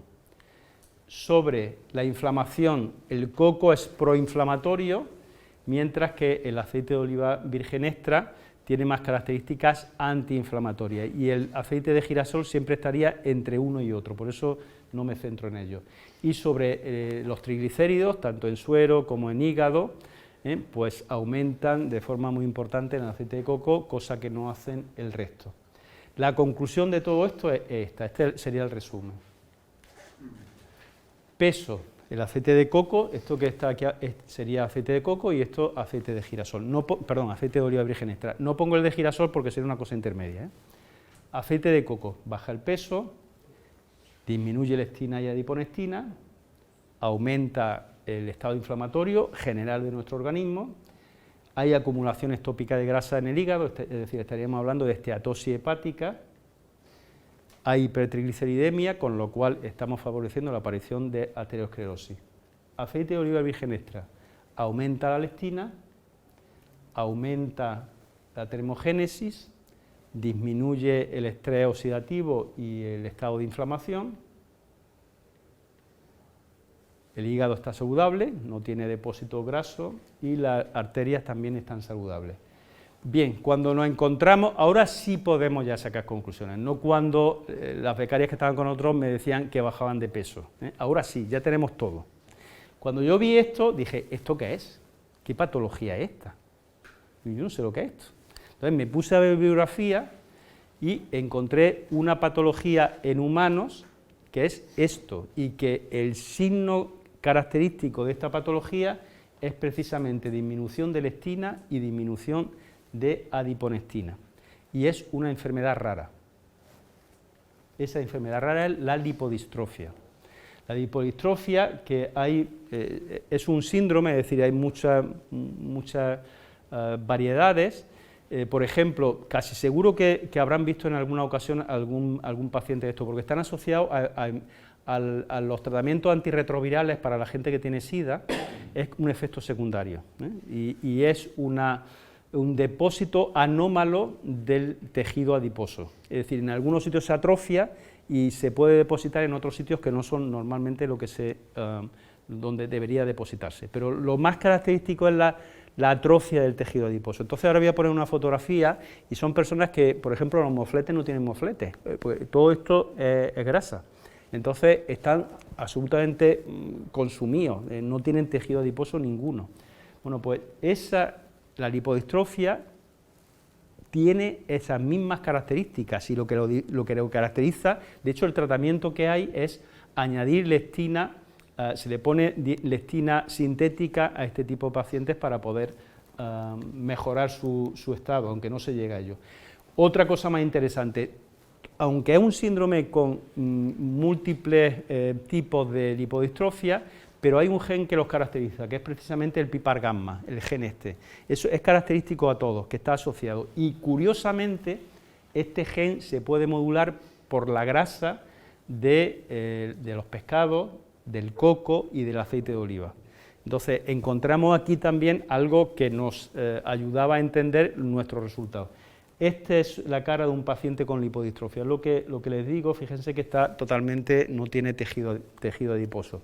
Entonces, puede aparecer en por ejemplo, que aparece muy frecuentemente en mujeres, o más frecuentemente en mujeres, se atrofia en la parte superior y, sin embargo, se acumula en la parte inferior. Aparecen con cartucheras muy pronunciadas, mientras que el resto está anatrófico, el tejido adiposo.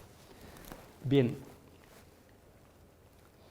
Entonces, el poder adelgazante del aceite de coco, ¿de dónde le viene? Porque efectivamente a nosotros nos salía que estaban más delgados. Entonces, ¿qué está pasando ahí? Bien, lo que dicen los que venden aceite de coco es porque tiene en su composición hay ácido graso de cadena media, y concretamente hacen alusión al ácido láurico. Lo que pasa es que este ácido láurico está clasificado como ácido graso de cadena larga, no de cadena media. Hacen también mención ellos a que el aceite de coco tiene poder saciante, y eso no puede ser, porque como hemos visto antes, produce una disminución de la hormona saciante, que es la lectina, por tanto no se explica por ahí. ¿Cómo se explicaría esto? Pues se explicaría por lo siguiente, porque el aceite de coco es muy rico en ácido mirístico y en ácido palmítico, que se sabe que producen lipoapoptosis. Lipoapoptosis, es decir, son tóxicos para el tejido adiposo, y por eso disminuye también la síntesis de estas hormonas. Así que es un problema, no es una pérdida de peso saludable o natural, sino que se está perdiendo peso porque está afectando al tejido adiposo por esa capacidad de lipotoxicidad. Esto está publicado, como he dicho antes, en Molecular Nutrition for Research, que se publicó en el año 2022, hace muy poquito, y ahí se describe todo esto. Y esta es otra publicación donde describimos el gen PIPAR gamma, qué asociación tiene con la nutrición, esto que he comentado antes, y por qué entendemos que este tipo de aceite está influyendo de esta forma. Por terminar ya, ¿qué hace sobre la microbiota?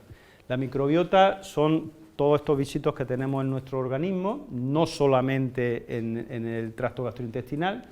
Lo que se sabe actualmente es que tenemos más o menos el mismo número de células que de microbios en nuestro organismo, más o menos el mismo. El cociente aproximadamente de 1,3. Antes se creía que había bastantes más microorganismos, pero esto, según las últimas investigaciones, se ha equiparado. Bien, donde más microbiota hay es en el tracto gastrointestinal, que representa aproximadamente el 30%, pero está en la piel, en la boca, en la vía aérea, en el aparato urogenital, es decir, nosotros parte de nosotros somos también gérmenes.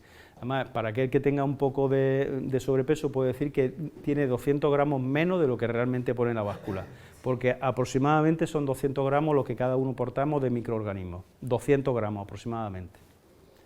Bien, lo que sabemos es que la dieta rápidamente, de forma reproducible, es capaz de cambiar la microbiota, es decir, dependiendo de lo que comamos, tendremos nosotros las bacterias en nuestro organismo, fundamentalmente en el tracto gastrointestinal. Esto es una publicación de Nature, también bueno, es un poco más antigua, del año 2014.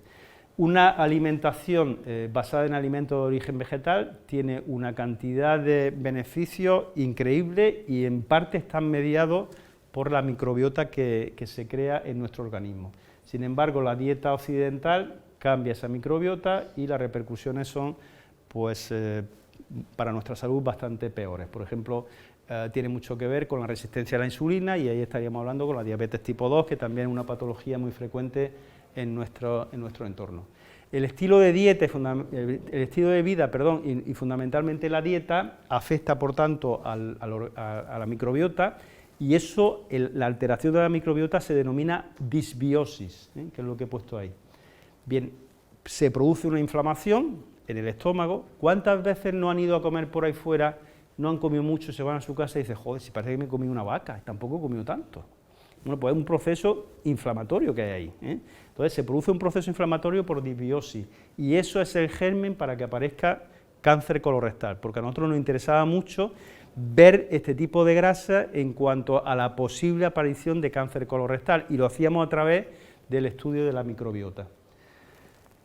La dieta alta en grasa se sabe que son un factor de riesgo para producir cáncer colorectal, pero la pregunta es, ¿todas las grasas lo hacen esto? ¿Todas hacen lo mismo? Entonces, lo que queríamos ver es cómo actúan estas grasas, las tres que hemos visto antes, sobre la microbiota intestinal, ver si se produce un ambiente proinflamatorio o no y cómo puede influir eso sobre el cáncer colorectal. Así que estudiamos las tres grasas en ese sentido. Las tres mismos que hemos dicho antes, es el mismo ensayo que hemos visto antes, pero que también a los ratones le extrajimos muestras de su microbiota. Lo hicimos evidentemente en ratones. El diseño experimental es el que he dicho anteriormente y lo que hacíamos es, se les traía una vez ya que había terminado el ensayo, se sacrificaban los ratones, cogíamos una muestra del colon distal y recogíamos la mucosa, la microbiota asociada a la mucosa, la que estaba pegada a la mucosa del ratón. Aislábamos el DNA, hacíamos una amplificación de esta secuencia, para hacer una taxonomía, una identificación bacteriana y taxonómica de las bacterias que están en el tracto gastrointestinal del ratón. Los resultados muy rápidamente, no voy a explicarlo todo, aquí estudiamos los distintos filum, aquí están los géneros, toda esta información que ven ahí, con todos los géneros, las especies, todo eso que ven ahí, que no me voy a parar evidentemente, y el resultado final es este. Aquí serían las tres dietas distintas, la rica en aceite de coco, aceite de oliva virgen extra y aceite de girasol, y esta es la dieta control.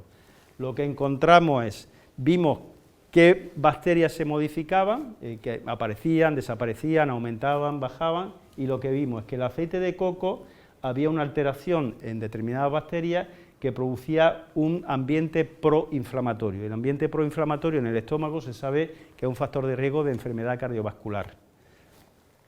El aceite de oliva virgen extra, lo mismo, hay un cambio de bacterias, pero crea un ambiente antiinflamatorio, por tanto un factor protector frente al cáncer colorectal.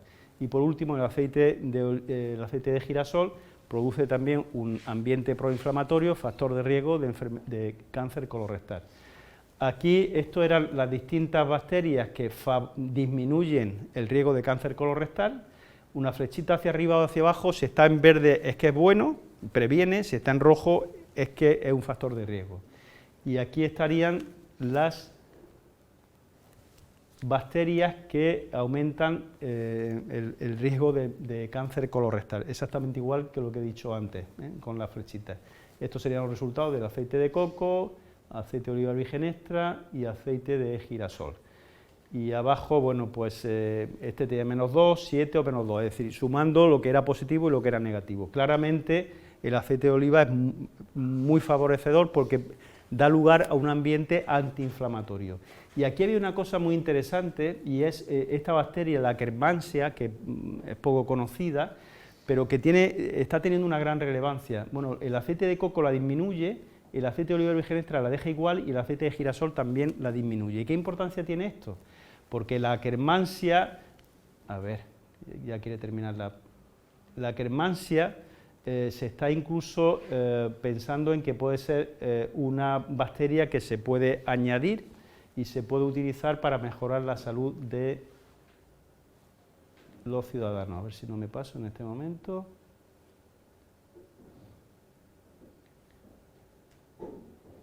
A ver, ahora. Esto está en Nature, del año 19, y pone que la suplementación con Akkermansia mucinifera, bueno, pues tiene efectos muy beneficiosos en distintos ámbitos sobre la salud. Esto es exactamente igual, otro artículo, un review sobre Akkermansia mucinifera, y estos son, no me voy a parar, pero estos son todos los beneficios que están demostrados que tiene esta bacteria. Por tanto, el aceite de oliva lo mantiene, mientras que el resto de grasa lo que hace es que prácticamente desaparecen todas. La conclusión de todo esto es que el aceite de oliva es un factor protector de cáncer colorectal y que los otros dos tipos de grasas es un factor, a ver si le da gana esto, es un factor de riesgo de cáncer colorectal. Hay que decir una cosa, esto está hecho con dieta alta en grasa, eso no es bueno.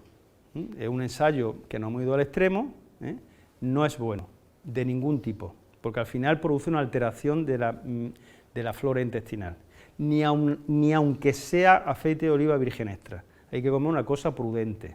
Esto es un ensayo, es un experimento que no hemos ido a un extremo, y a pesar de que no hemos ido al extremo, los resultados son mucho mejor con el aceite de oliva virgen extra que con el resto.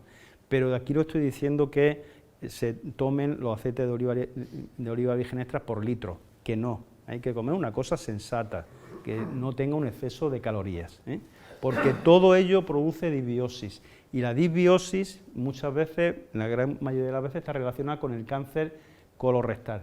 Lo que hemos demostrado aquí, que aun a pesar de que hay una gran cantidad de grasa, el aceite de oliva virgen extra es un factor de prevención de este cáncer, y el resto de aceite de oliva, aceite de coco o de girasol son un factor de riesgo. Bien, esto está publicado en esta publicación, están ahí todos los resultados que acabo de decir sobre la microbiota. Bien, con esto termino ya, me he pasado, me parece una barbaridad, pero bueno, como he visto que nadie ha rechistado, voy a seguir aquí hablando.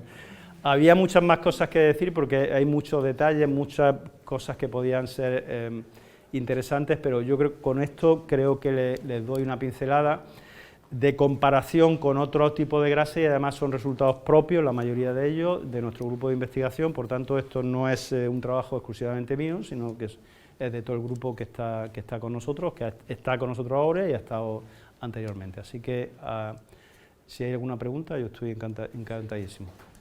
¿Qué le faltaría al alimento virgen extra para que sea un medicamento? Yo no lo metería nunca como medicamento. Creo que sería un error.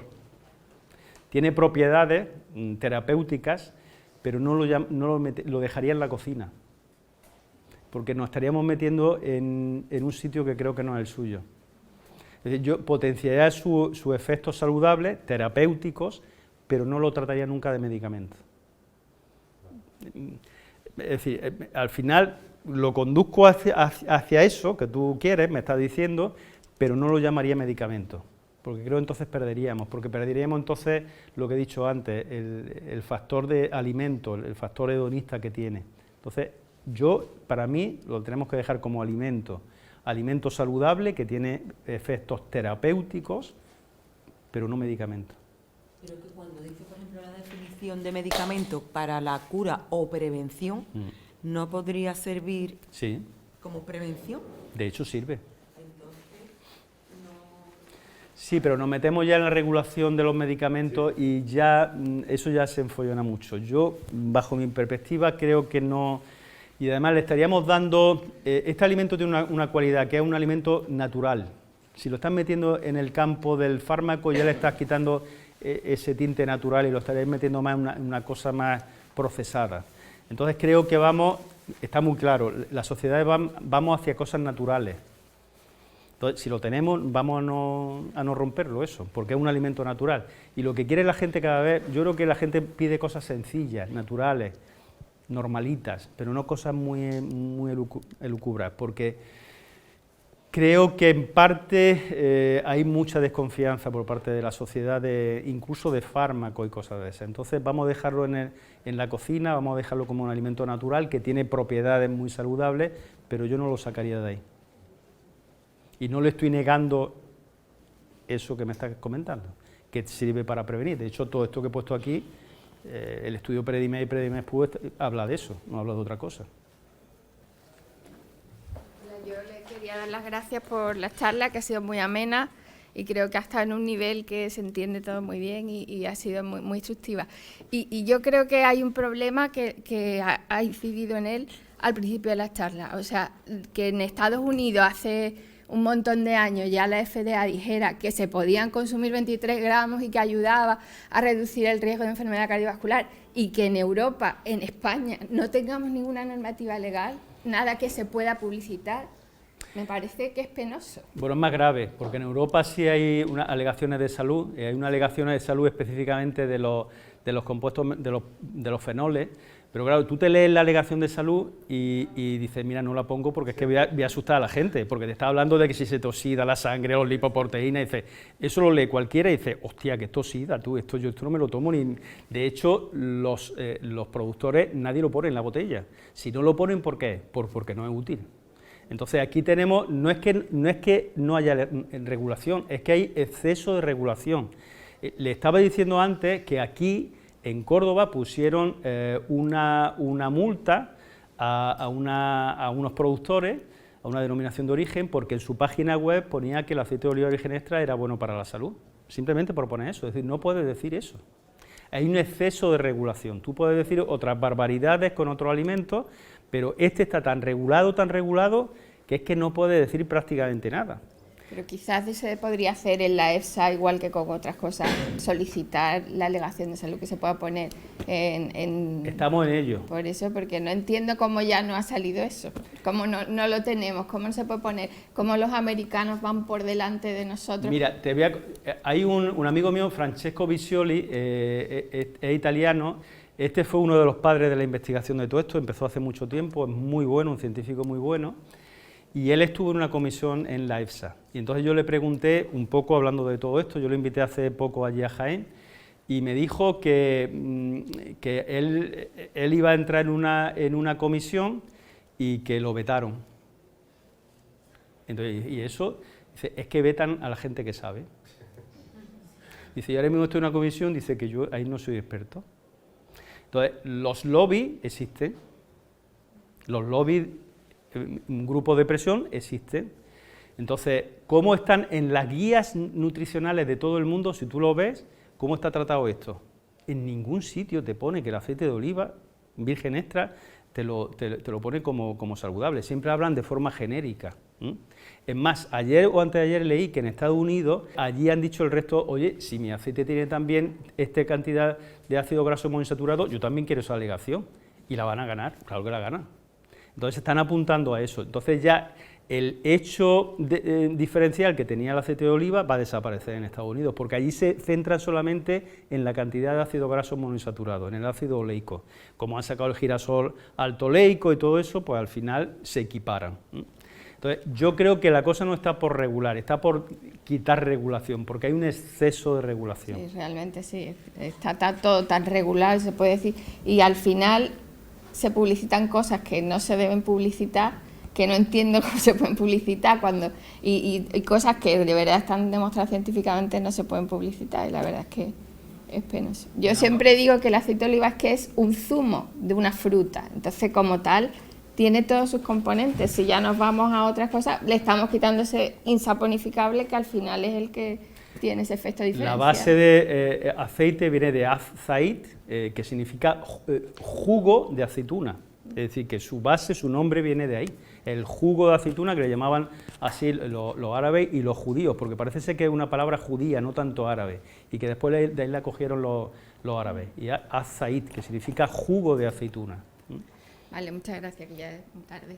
No, para mí no, yo estoy encantado, yo la verdad que... Es un tema que me gusta mucho y me apasiona, pero creo que igual hay más preguntas. Más preguntas. No, yo quería preguntar que lo que has comentado de la capacidad lipotóxica del aceite de coco, ¿eso explicaría en la inflamación que luego se ve en los resultados de los ratones? ¿O son más procesos implicados?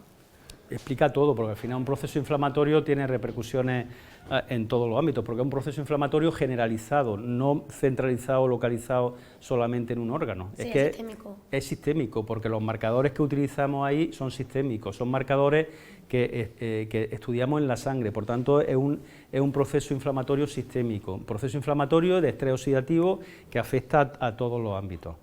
Ya os he dicho antes, os he estado hablando de la neuroinflamación, pero afecta también al tejido graso, y si estudiásemos otros órganos también veríamos algún tipo de alteración, porque es sistémico, no es localizado. Yo tengo una pregunta que es la pregunta del millón, si me lo permite. ¿Cuál es la cantidad idónea de aceite de oliva, ya que estamos en el de eso? Depende de la edad, la estatura que tenga, la condición saludable que tenga, si tiene alguna patología. No es igual un niño de 7 años que una persona que tenga 40, que sea deportista, que sea sedentario, pero aproximadamente lo que más o menos está establecido serían 20-30 mililitros. Pero yo consumo más, y yo conozco bastante más gente que no lo mide, pero más o menos sería eso. 20 o 30 mililitros al día sería lo más o menos recomendable, siempre teniendo en cuenta que sea reemplazando, es decir, no añadiendo más, es decir, no a lo que, como yo estoy tomando no sé qué, a esto le añado el aceite de oliva, porque trato que con esto ya me va a neutralizar el otro, no, es sustituir. Vale. Y otra pregunta, que vamos, sería muy largo y quizás preste a otra presentación. Bueno, lo primero, que no lo he comentado nada, darle la enhorabuena por la presentación, ha sido una presentación magnífica, muy interesante, y gracias por haber venido aquí. Gracias a vosotros. Y la otra pregunta, aunque quizás sea para otra exposición, evidentemente los aceites de oliva no son todos iguales, cuanta más calidad mejor. Entre un virgen extra y un virgen, ¿hay mucha diferencia a la hora de estas condicionantes? No, hay la diferencia organoléptica, es decir, si tú encuentras algún defecto organolépticamente, entonces ya no lo puedes catalogar como virgen extra, pero los componentes minoritarios están ahí presentes, por tanto, el virgen sería una buena opción. Por ejemplo, si tú vas a hacer algún frito, mira, ahí utilizar virgen extra no tiene sentido, porque al calentarlo se le van a ir todas las características del extra, ¿no? Entonces sí tiene más sentido utilizar ahí un virgen, porque los componentes minoritarios están presentes ahí, pero va a tener algún defecto que si te lo tomas en crudo lo vas a notar. Entonces simplemente un matiz organoléptico, que los expertos en cata te dicen, oye, aquí hay un defecto y por eso no podemos, o está ya algo alterado la aceituna que se ha utilizado, pero los componentes minoritarios son los fundamentales. Yo si queréis que os diga, porque yo lo que hablo no es solamente lo que investigamos, es que yo lo pruebo en mí. Y creo que la esencia de este alimento son los componentes minoritarios. Tengo clarísimo. Recomendación, aceite de oliva buenos. Extra, por supuesto, muy bueno. Y si lo calentamos o lo que sea, no hace falta el virgen extra. No, claro. Lo que pasa es que yo también digo que las frituras no son buenas para la salud. Es decir, que estamos también en una tierra que es parte de nuestra cultura culinaria, los fritos, pero es que hay casas que comen todas las comidas fritas y eso no es bueno. Y además hacer una buena fritura no es fácil, porque en todas las casas yo creo que hemos visto que haces la fritura y después lo echas allí en el recipiente y tienes ahí aceite que es a saber cuándo eso se ha cambiado. Yo creo que todos tenemos en la mente a Chicote, que fue a un sitio y metió la mano en un sitio y sacó allí una cosa que daba asco. Entonces, hacer una fritura buena no es fácil, tienes que tener en cuenta la temperatura, cambiar frecuentemente el aceite. Yo aconsejo no abusar de los fritos. Si es posible siempre el aceite de oliva tal cual. Hay muchos platos que se puede hacer el aceite de oliva, se puede añadir el aceite de oliva justo cuando ya lo has cocinado y lo echas después. Entonces hay muchísimos platos que se pueden hacer eso, porque siempre que tú calientes un aceite, cualquiera lo está degradando, cualquiera. Entonces, si es posible, tomarlo siempre en crudo, y lo que no, una buena opción es el virgen, porque no va a apreciar esas características que le dan la excelencia del extra, ¿no? Más preguntas. Yo quería preguntar, en el Nutri-Score me llama la atención cómo pueden ser los cereales que ha puesto al principio que tenían una clasificación A, y entonces, ¿qué es lo que tiene en cuenta el Nutri-Score para dar las clasificaciones? Claro, eso es una trampa, porque han puesto un algoritmo y tú en el algoritmo pones lo que te dé la gana. Es decir, han puesto la cantidad de azúcares que tiene, la cantidad de grasa. Claro, la grasa te la penalizan. Entonces, lo que están haciendo los fabricantes de alimentos procesados y ultraprocesados es que se estudia la legislación y te sacan alimentos ad hoc para eso, para que le pongan una A. Pero eso es un alimento ultraprocesado. Entonces, una de las características, la cantidad de grasa te penaliza. La cantidad de fibra te beneficia. Entonces, lo que tú quieras poner en el algoritmo, al final te va a salir. Es decir, de alguna forma, tú más o menos sabes el resultado final. Entonces, lo que este hombre, el científico francés, dice, no tiene ni puñetera idea, porque evidentemente no es un 100% de grasa, no sabe de aceite de oliva. Entonces, está legislando con algo que no sabe.